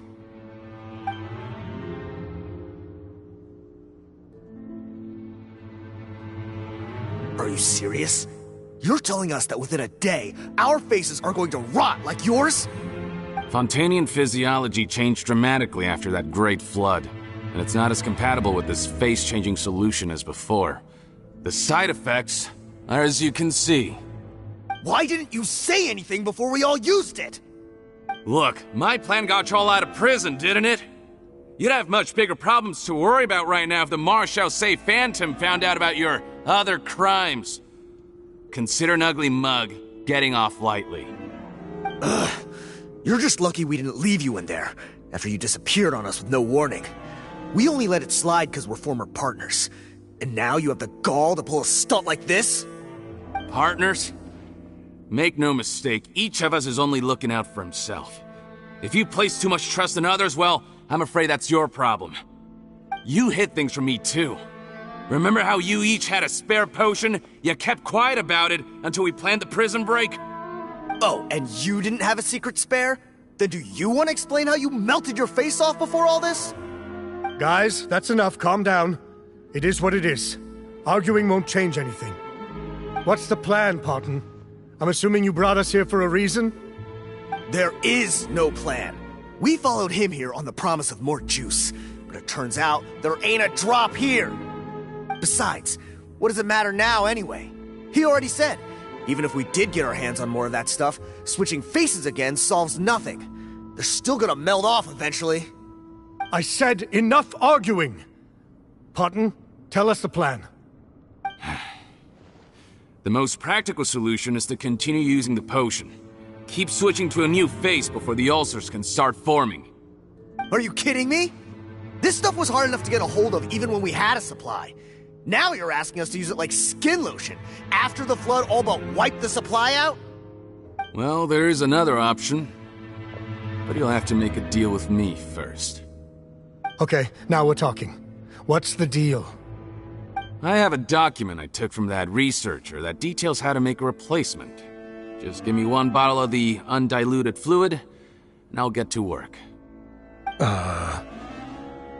What's the problem? I thought you always kept reserves. Or do you really just have one spare bottle each? What do you think? That we were shipping them into the fortress of Meripede by the basket load? Well then, Say hello to never showing your marred faces in public again. Ugh, I've heard enough! Get him! Let's see if that document even exists! Freeze! Marechaussee Phantom! What? Who let them in? Officer Morgan, before anything else, please find out Rawat's status. Rawat? I don't see him. Hand over the hostage now, if you want any chance of avoiding an extension to your sentences. Spare us your condescending attempts to coax us back to our cells. You think we're looking to negotiate? Rawat is dead. Pardon? Arrest them all! Don't let anyone get away!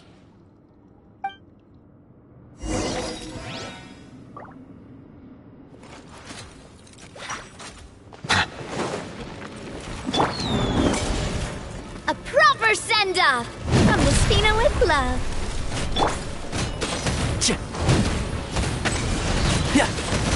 Bow your head.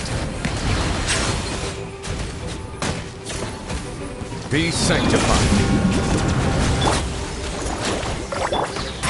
Can't see? I'll uproot you! You might feel a little bit. Freeze! Fire! Well, hey there! Coming up!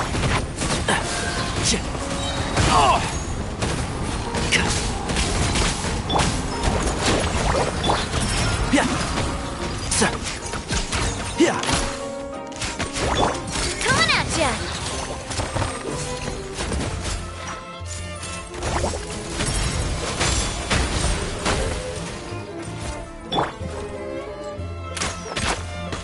Calm down! And Shroud!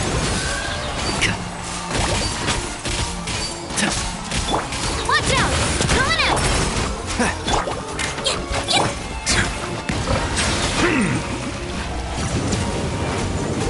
Justice is blindsided. Let the mighty be humbled. Hey there!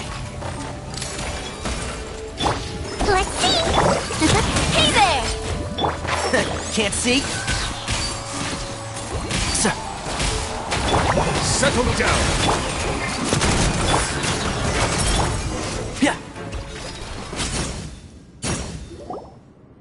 Huh. Gotta say, I never expected to see the head nurse in combat. Some patients respond better to a more aggressive treatment plan. Did we get everyone? Captain, we finished the head count. Potten's missing. Over there! The door's closing!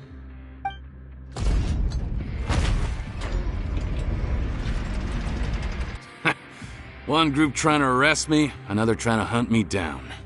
Good. I gotta kill two birds with one stone. How did he get up there? There must be a secret passage somewhere. Find it! Don't waste your energy. I already sealed it off. How naive.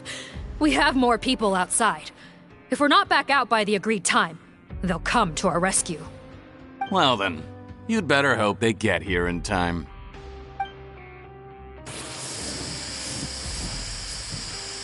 There's some kind of gas leaking from the pipes. Be careful, it's poisonous.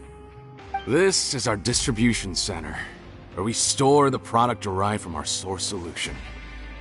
We had to use special fire prevention methods to prevent contamination. The pipe network here was designed to emit a gas for firefighting.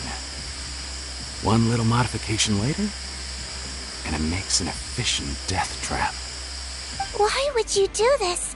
Your partners are here too. Oh, please. If they can't supply what I need, they're of no further use to me. Besides, I can't have them exposing my potential whereabouts. He's a maniac! Come on, we gotta find a way to open that door! Go ahead, struggle in vain. Once the last of you croaks, no one will ever find me again. So long! Are you sure you're ready to leave, Potten? You haven't changed your dressing today. You can't cure my face. Just give up. And what if I could? Nice try. You're just trying to stall me. Don't you worry about me. I'll find a way to cure my face once I get out of here. Oh, I doubt it. After all, Fontanians can no longer dissolve in primordial seawater. What the... How did you... The key component of the face-changing potion is the fluid left behind by dissolved Fontanians. It might look like ordinary water, but it has some unique elements in it. Before the flood, all Fontanians were oceanids, physiologically speaking. A potion made from that fluid could dissolve and reconstruct the face of a Fontanian in much the same way as hydroidolins change form. Theoretically, it could give someone any appearance they wished. But since the flood, Fontanians have become true humans. They can no longer provide the source material for this potion, nor reap its benefits. Are you saying this potion is made from Fontanians dissolved with primordial seawater? Then their crimes are far worse than I thought. How could you know all of this? No, wait. Of course! Well. So that's why you have a human appearance. It also means that I have a formula you're unaware of. The air's getting thicker. It's getting hard to breathe.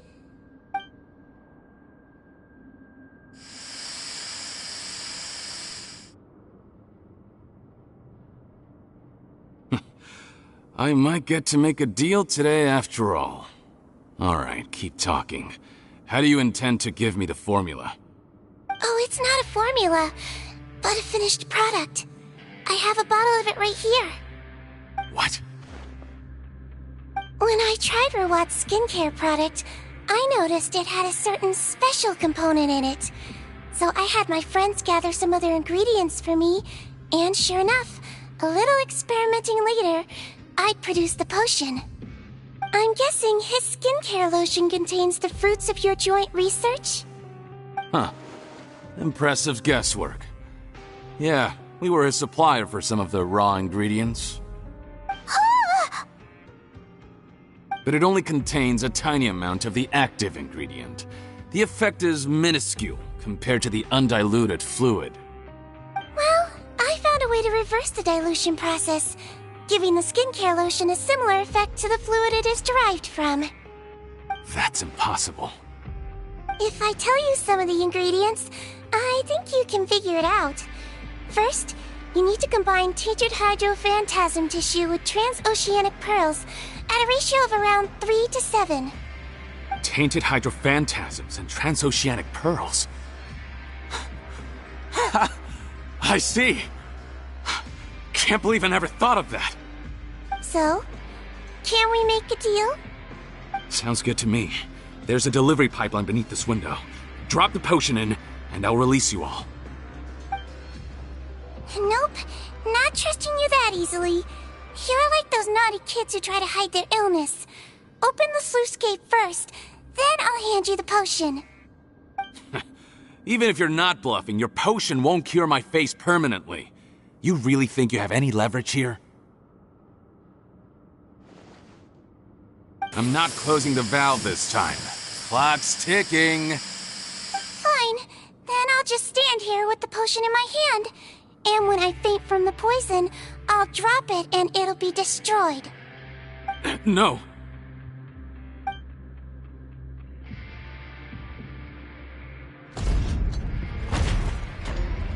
It's open! Disable that sluice gate! Jam it! Don't let it close again! That's more like it. In that case, a promise is a promise. Head nurse, there's too much poison gas in here. We have to leave, now!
That was too close.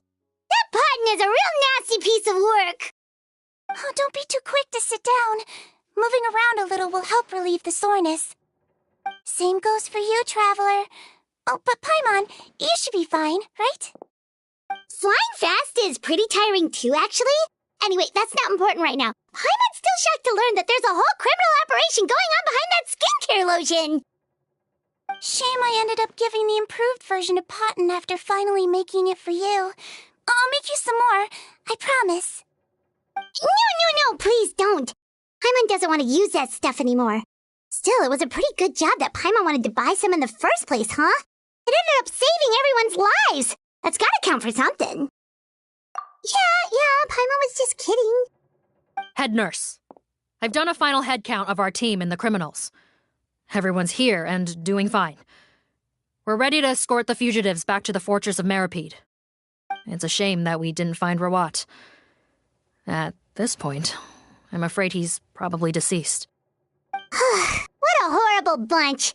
Especially that Paten guy. If he had made good on that deal, we'd all be dead because of him.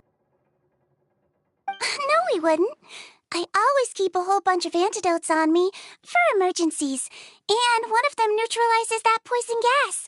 We'd have been fine, even if you hadn't opened the gate. What? Then why did you give him the potion? If this is true, I must concur. Sorry to be blunt, but I think you made a bad decision by handing him that bottle.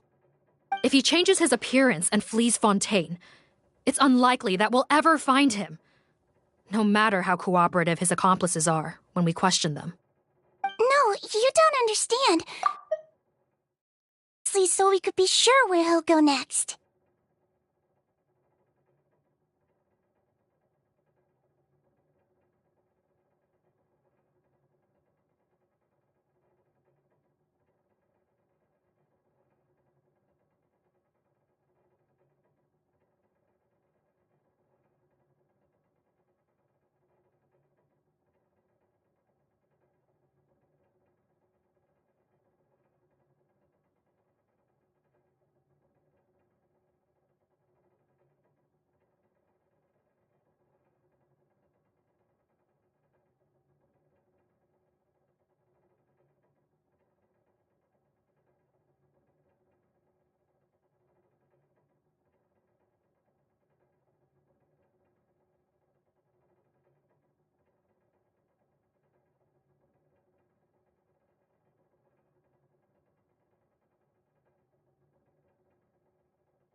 What do you mean? We gotta hurry. She won't last much longer.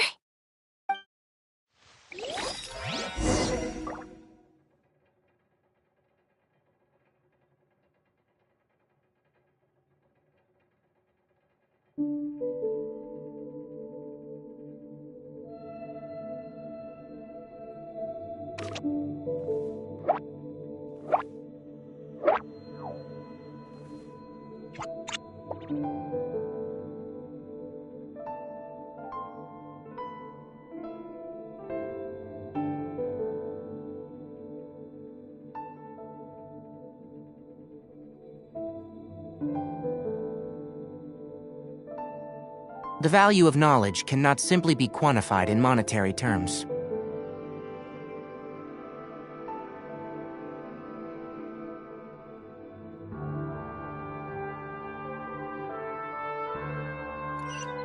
Keep up!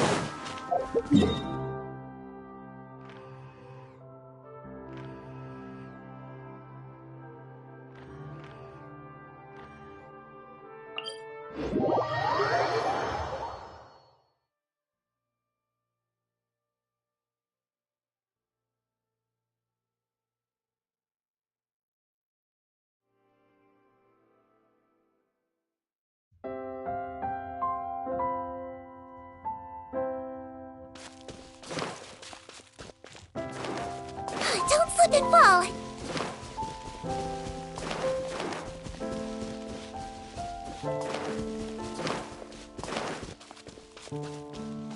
Whew.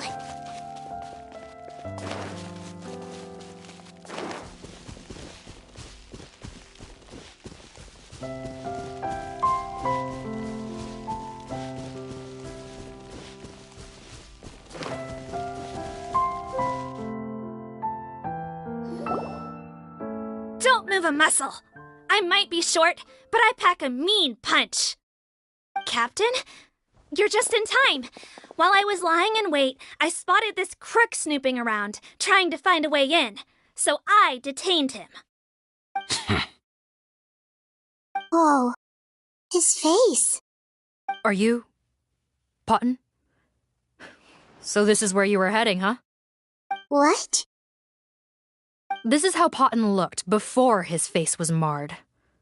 His current appearance matches the mugshot on his arrest warrant. I see. Wait, so what's going on? Wasn't the whole point of the potion to disguise himself and escape Fontaine? Why would he change back to his original face and run right into our trap? Enough of this nonsense. Let me in. You better pipe down. There's an old lady in there who's very sick. No way are we letting a crook like you inside. To heck with it. Listen to me. I'm Rawat. That's my mother in there. He's gotta be lying, right?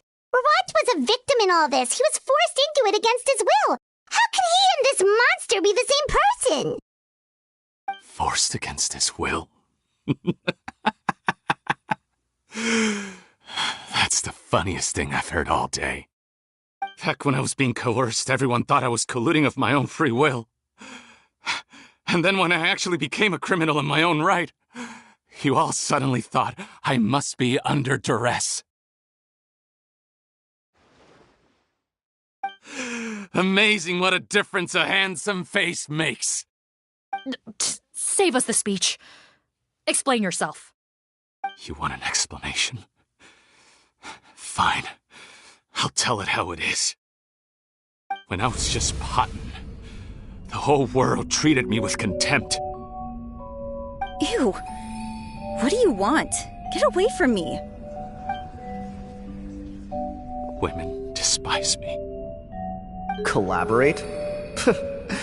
You don't look like much of a researcher to me. My peers scorned me. Mr. Potton, was it? I'm most interested in your research. Consider my offer carefully. I doubt you'll find other investment opportunities. Only villains would work with me. You want out of the game? Forget about it. Turns out, I slipped up a little. Left your picture with some Marechaussee Phantom officers. Easy mistake to make. Now they've listed you as an accomplice and drawn up an arrest warrant. So I suggest you put any thoughts of running away to rest.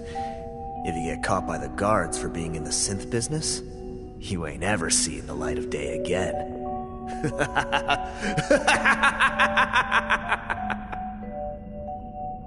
There was no way out for me. Until I could stop being Potton. Mr. Rawat, I have something I'd like to tell you. I became popular with women. This new potion you developed is fascinating. Genius, in fact. Would you consider working with me? I'd be happy to sign a licensing agreement. My peers looked up to me. I'm very interested in your research, sir. You must no doubt have offers from countless investors, so far be it for me to ask for a full collaboration, per se. I merely wanted to express my interest. No pressure at all, naturally. And the villains even began to fear me. Becoming Rawat showed me what a superficial world we live in. But I did not hold a grudge. After all, this superficiality could be made to work in my favor. Or so I thought. But alas, the world seemed bent on finding a reason to make me despise it. Mother, I'm back. How are you doing? Who are you?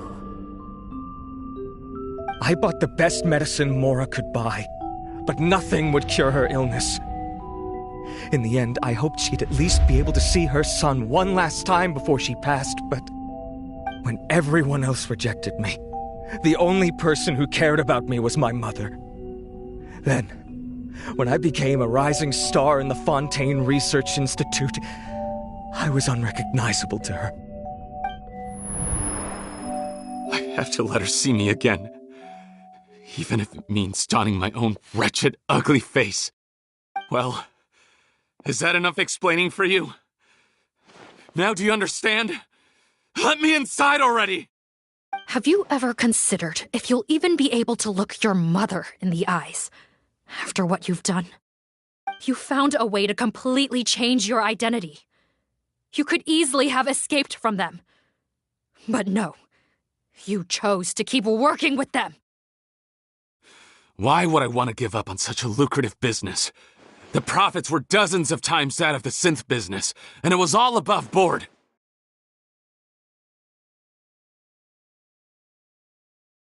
So you kept being a villain just for the money? Villain? By what standard? Is doing evil deeds really what makes someone a villain in your eyes? Or does it all come down to the way they look? None of you saw a villain when I was wearing my other face, did you? You have no right to judge me! You're all just fake people living in a hypocritical world! I regret nothing! My mother would understand!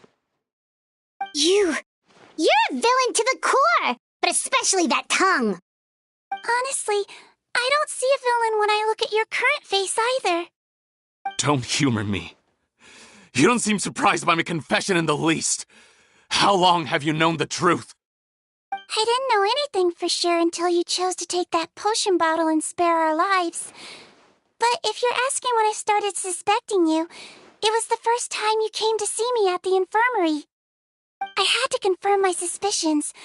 That's why I chose to join this investigation. Are you kidding me? A young, promising researcher and a wretched criminal? What on earth gave you the idea that they could be one and the same person?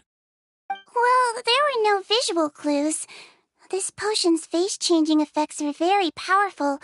Even as a Melusine, I couldn't see through the disguise. But I believe I understand humanity a little better than most of my kind. Humans have certain fundamental qualities that do not change with their appearance. Fundamental qualities, huh? So you think you're the one who's seen through me, do you? Most people probably don't know this, but I think I can guess what your deal is. Melusine constitutions are very close to that of water, so it stands to reason that the potion should work on them too. You use it yourself, didn't you? That's why you have a human appearance.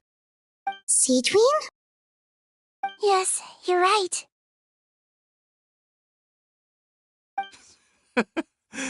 I'll bet it was back in the days when Melusines were discriminated against because of their appearance.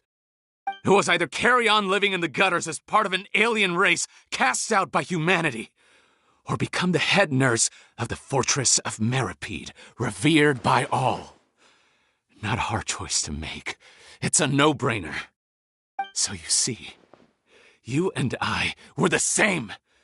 And I'm the one who saw through you! That's not important right now. You came here to see your mother, didn't you?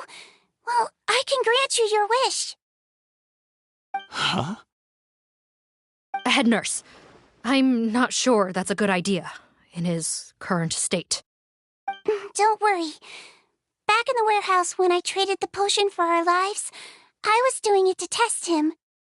He was willing to risk sacrificing his only chance of escaping capture by opening the gate in exchange for the potion. Also, he could see his mother again. If nothing else, his concern for his mother is genuine. I see.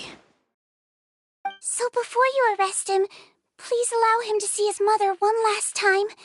The Traveler and I will accompany him. You have nothing to worry about. All right. I understand.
Mom, what's wrong?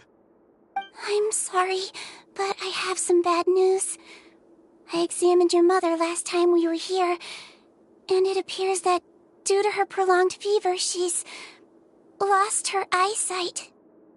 What? Your appearance no longer has any bearing on her ability to recognize you. But there are always other ways to remind our loved ones who we are. Wouldn't you say? No, it can't be. Please, Mom, open your eyes. It's me, your son, Potton. If you really can't see my face, then here, take my hand. Tell me you feel your son's hand.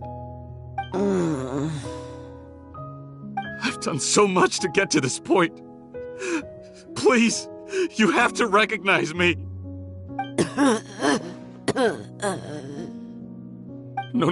No. The temperature of his palm must have changed. I'm sorry. It seems I couldn't bring him back to you after all.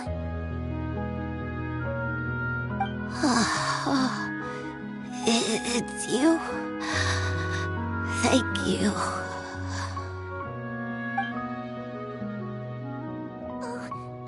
Of course. Mom, why will you answer her and not me? Why? No more questions, Potton. She's gone. Mom?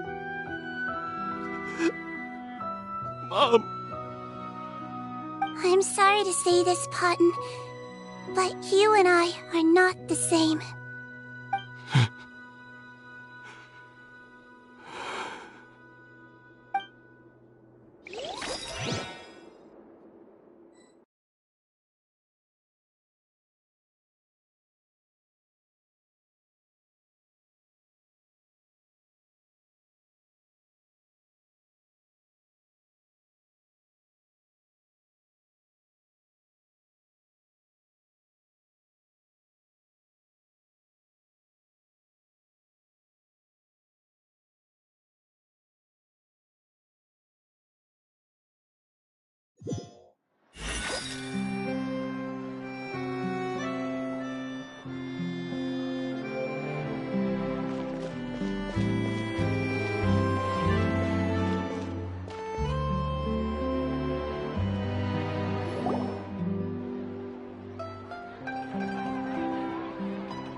The wait is over, everyone! The sale of our new skincare product, Romaritime Essence, will now begin. Another skincare promotion! And it's selling as fast as last time. Wonder what people would think if they knew what was in the last batch. Oh, Seedween's here too! Hey, Seedween! Oh, Traveler Paimon, hello! Oh, I hope you two got a good rest yesterday after all your hard work. Of course! Nurse's orders, right? Anyway, are you here to take notes for your next article? Actually, I'm mostly here to help Officer Morgan wrap up yesterday's case. Ah, that reminds Paimon. That stuff sold like crazy, didn't it? Is it gonna cause huge problems? Nope, there's nothing to worry about. Unless modified, Butterfly Dew is an excellent skincare product that's completely safe to use. Besides, Officers have already retrieved all butterfly dew purchased on the market. Now it's just a matter of disposal. After consulting Monsieur Nervulette, I came up with a way to neutralize any harmful effects, so it'll evaporate naturally without polluting water or soil. Wow, it's Seadween to the rescue again! Thank you for serving as our consultant, head nurse. All the butterfly dew we recovered has been disposed of, according to your instructions. Great! Good job, everyone! Also, you mentioned you wanted a copy of Rawat's interrogation records. Well, technically, Potten's records. Anyway, I have them with me. Here. After he saw his mother for the last time, it was like all his mental defenses came crashing down. He put up no resistance during the interrogation, and answered all our questions. We learned a lot. Apparently, the formula was something he discovered by chance while helping the criminal gang produce synth.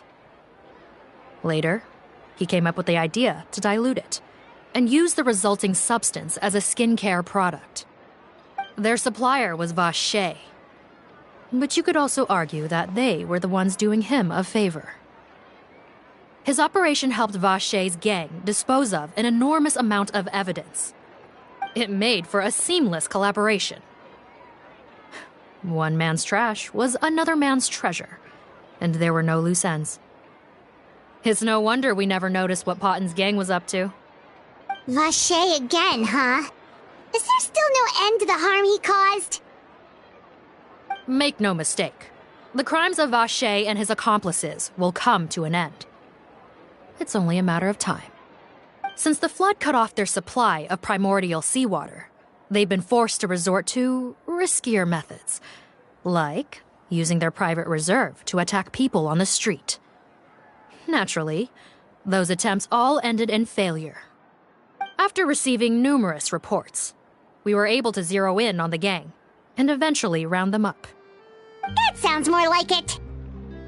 Based on what he told us in his confession, we pretty much had him backed into a corner, even though he made a point of distancing himself from the gang while disguised as Rawat. He tried to throw us off his tail by reporting his accomplices, giving him enough time to transform back into Potten and see his mother one last time. But there was one thing he hadn't anticipated. Even though Potten had been missing for a long time, we were very much still on the lookout for him. So, the moment he appeared in public after changing back to his original appearance, we caught him. So he tried this once before, huh? Guess he really did want his mother to see him again. But in the end... Looking at the interrogation records, it seems like he spent the first sum of money he earned as Rawat on his mother's treatment.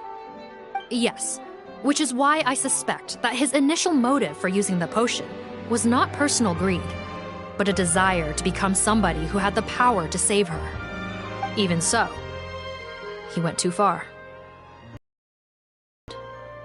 He got what he deserved. I understand.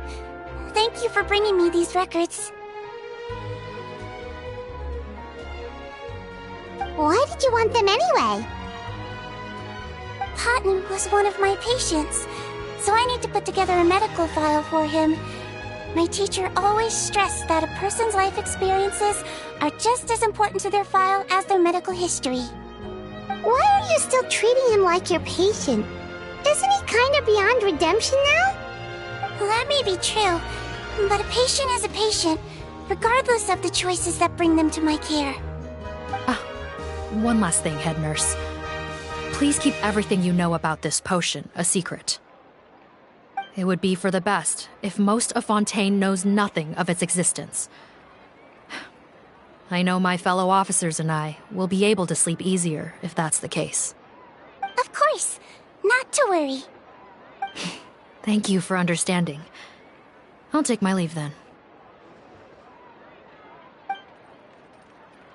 So, Seadween, did you really use that potion yourself? Why do you sound so surprised, Paimon? I told you all about it. It was quite a while ago now. You mean that story about the witch and the potion? So it was really, actually, genuinely a true story? Yes, it really actually genuinely was. But... I know. There are some secrets I can't tell anyone about. But considering everything we've been through together, I know I can trust you with them. Before I tell you, though, could you follow me somewhere? I want to pay my respects to an old friend. Of course!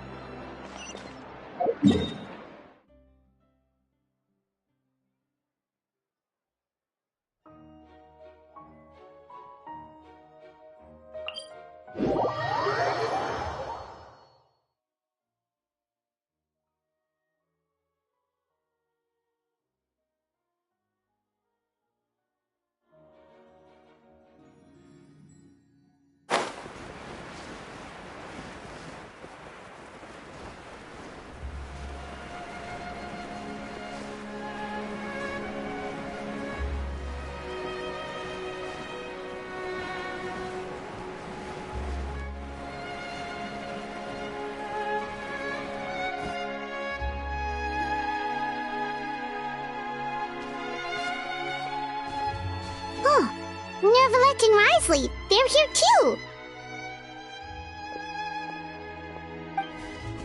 Good to see you, traveler, Paimon. I trust all has been going well for you? Big news, everyone. The Iudex is out of his office on important business. Is that genuinely something people would consider big news? Why wouldn't they? Important business is a big deal. Ah, yes, you're quite right. When someone you care about requires emotional support, being there for them at the right time and place is of the utmost importance. After reading the Maréchal Phantom's reports, I had a feeling a trip here might be in order. Take note. That, my friends, is how Monsieur Nervalette shows that he cares. We're both here for the same purpose, actually. To accompany Sigewinne as she pays her respects to her late teacher.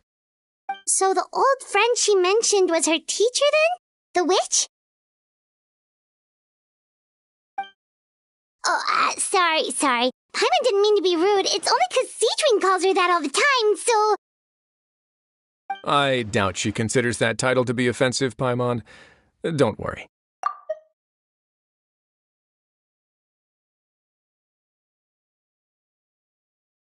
Indeed. In fact, I believe Sigewinne would take it as a sign of affection. She has spoken of this doctor on many occasions, and it sounds like she was a truly generous individual. In those days, many people harbored prejudices against Melusines. She was the only teacher willing to take Sigewinne on as a student. Wow. It's really nice of you two to be here for Sigewinne. Guess you guys really look out for your younger colleagues, huh? Younger colleague? Well, that might be true for the Iudex, but I'm not sure I can say the same. Sigewinne served a sentence in the fortress of Meropide hundreds of years ago, and after she did her time, she decided to stick around. She's been an integral part of our administration ever since. Strictly speaking, the head nurse has been around longer than most people in the fortress, myself included. Pretty sure that makes me the younger colleague. She served a sentence? Yes. Long before I became Iudex, there was an ancient law in Fontaine that prohibited any attempt to transform another species into a human.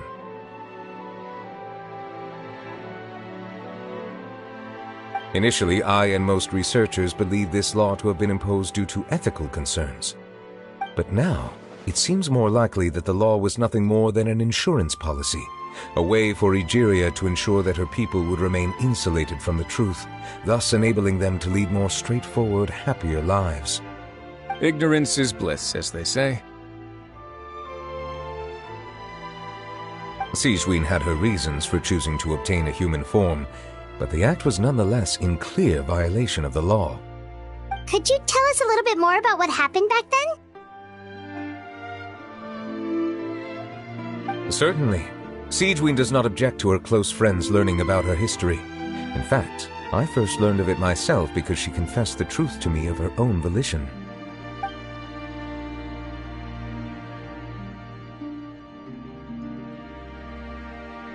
Even with their daughter so ill, they kicked you out? Stubborn as always. And prejudice isn't a disease I can cure either.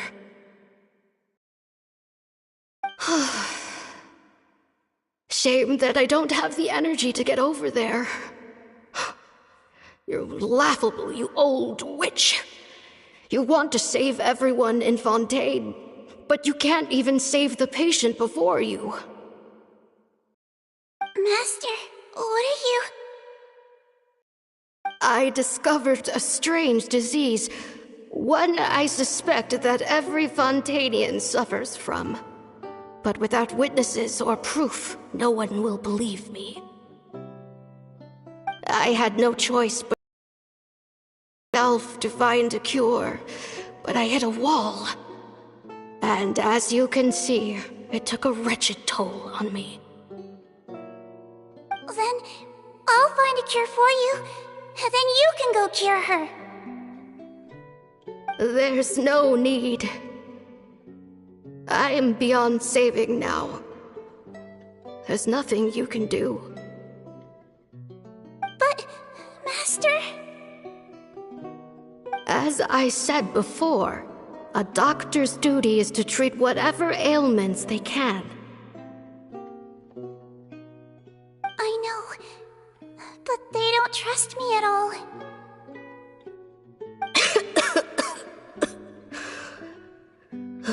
That girl. She's your first ever patient, isn't she? Tell me, what cost are you willing to bear to see her cured? I'll do whatever it takes. Even if it means breaking the law and being punished for it? As long as I don't hurt anyone. Yes.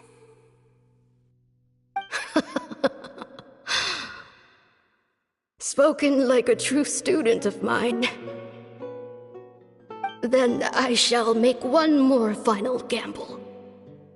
And see my experiment through to its end. Leave me for now, and come back in 2 hours. If I am able to work this miracle, then I will have found a way to save all Fontainians, and I shall be able to help you treat that girl. If not, then it means there is one more disease in this world that I cannot treat. In that case, do not come looking for me. I will leave you a parting gift. An accidental discovery happened upon through my study of this strange disease. It has little use, but it will at least help you cure this one patient you can reach.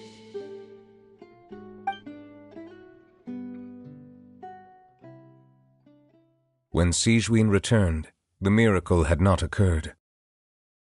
She found a potion bottle and a note on the table. After using the potion as instructed, she gained her current form, breaking Fontaine's law in the process. And after I had confirmed the veracity of the events, I gave my verdict. So that's what happened.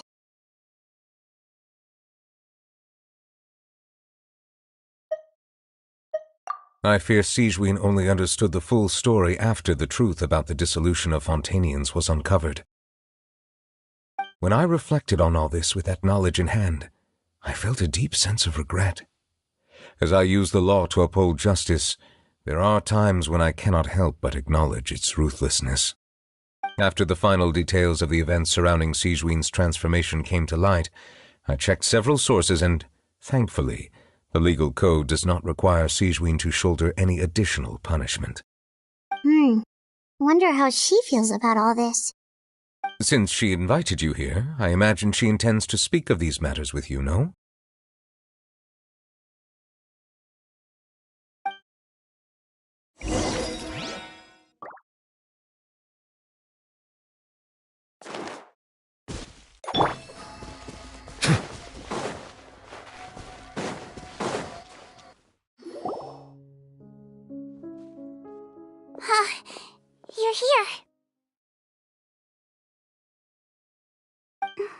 old friend I mentioned was my teacher. When she passed, her body was nowhere to be found. All that's left of her is an empty tomb. And even that's deep underwater now. Sigewinne, the witch who gave you the magic potion, she was your teacher, wasn't she? Sounds like Monsieur Neuvillette filled you in. After learning the truth, it must have been hard to process, huh? Well, to be honest, after I realized what really happened that night, my first thought was that it kinda made sense. It seemed exactly like the sort of thing she would do.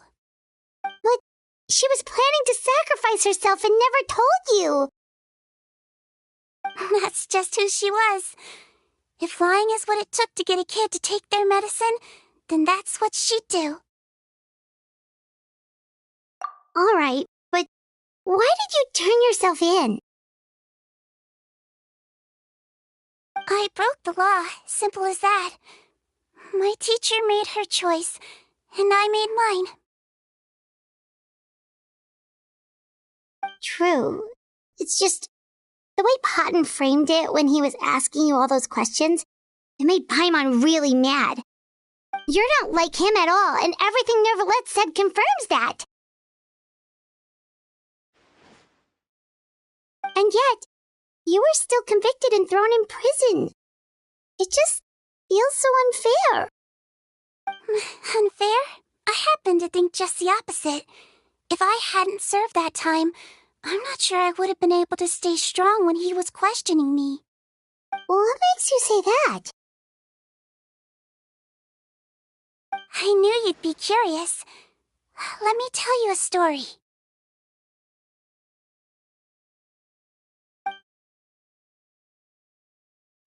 The verdict came down. This Melusine is guilty. The Iudex defended the authority of Fontaine Law, but he did not confiscate the Melusine's medical kit. And so, the Fortress of Meripede gained a new little doctor. She still wore her hood and raincoat, even though it never rained in the fortress. Perhaps thanks to her human appearance, no one refused her treatment. She treated more and more patients, and her sentence grew ever shorter. Finally, the people of the fortress could not live without her, and though her sentence ended, she did not leave them either. Then one day, she received an invitation from the outside world. The location seemed familiar, and when she arrived, an old lady was waiting for her. She saw right through the Melusine's disguise, but didn't reveal it. Instead, she asked a question. Tell me, why do you think you gained the respect of so many people, despite being a Melusine? Because I look like a human?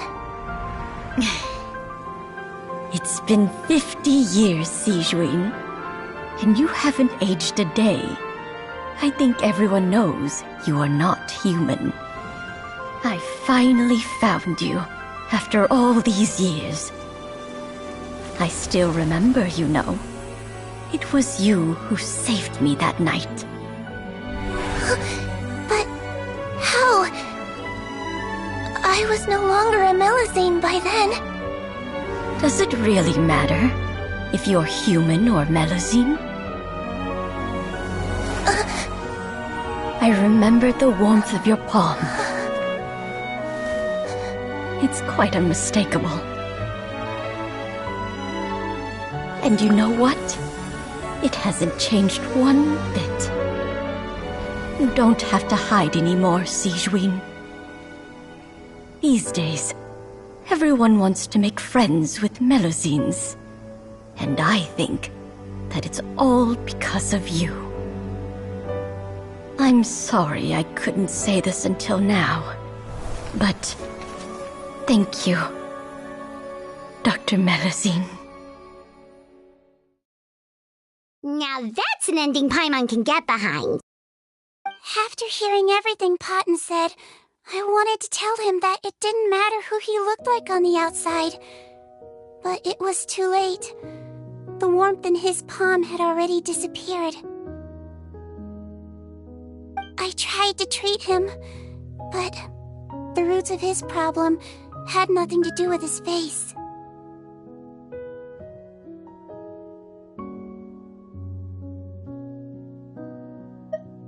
I understand.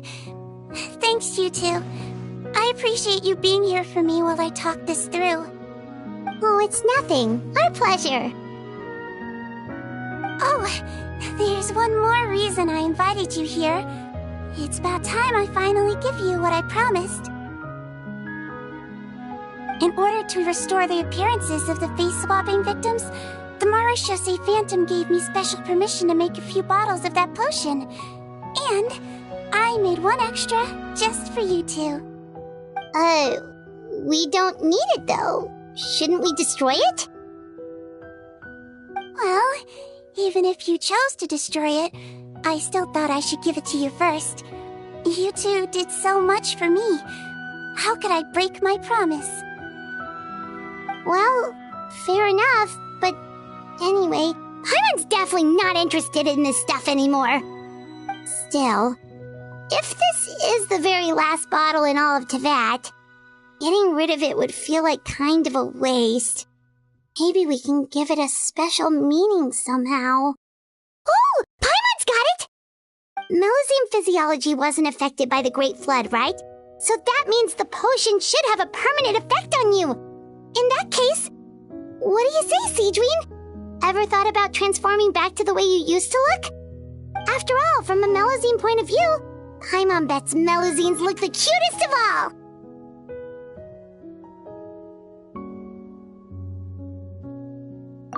Paimon, after everything, do you really think it matters whether I'm Melusine or a human? Well... What was Paimon thinking? You made up your mind a long time ago! Yeah, let's just destroy this thing. Leave it to me.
Thank you for completing today's commissions.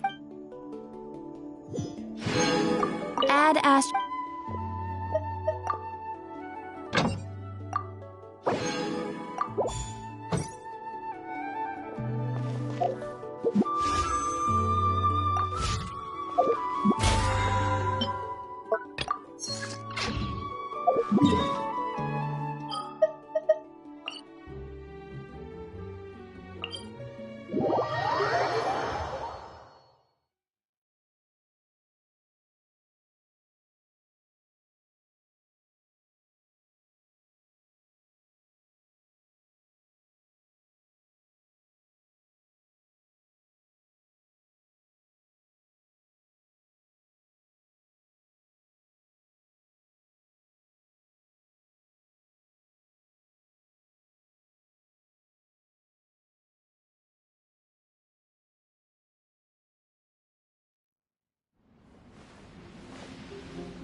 This realm...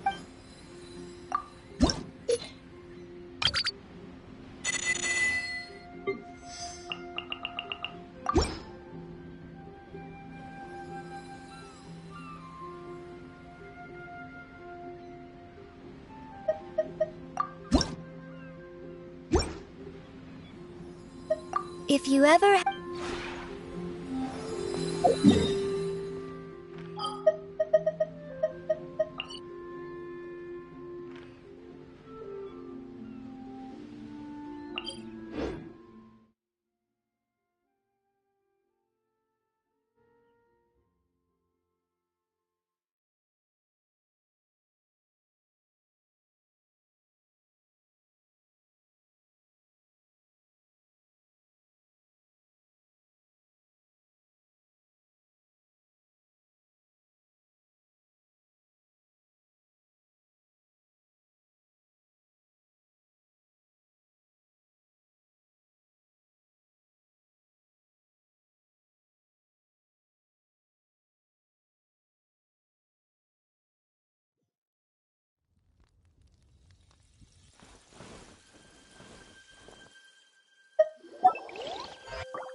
Hey guys, how's it going?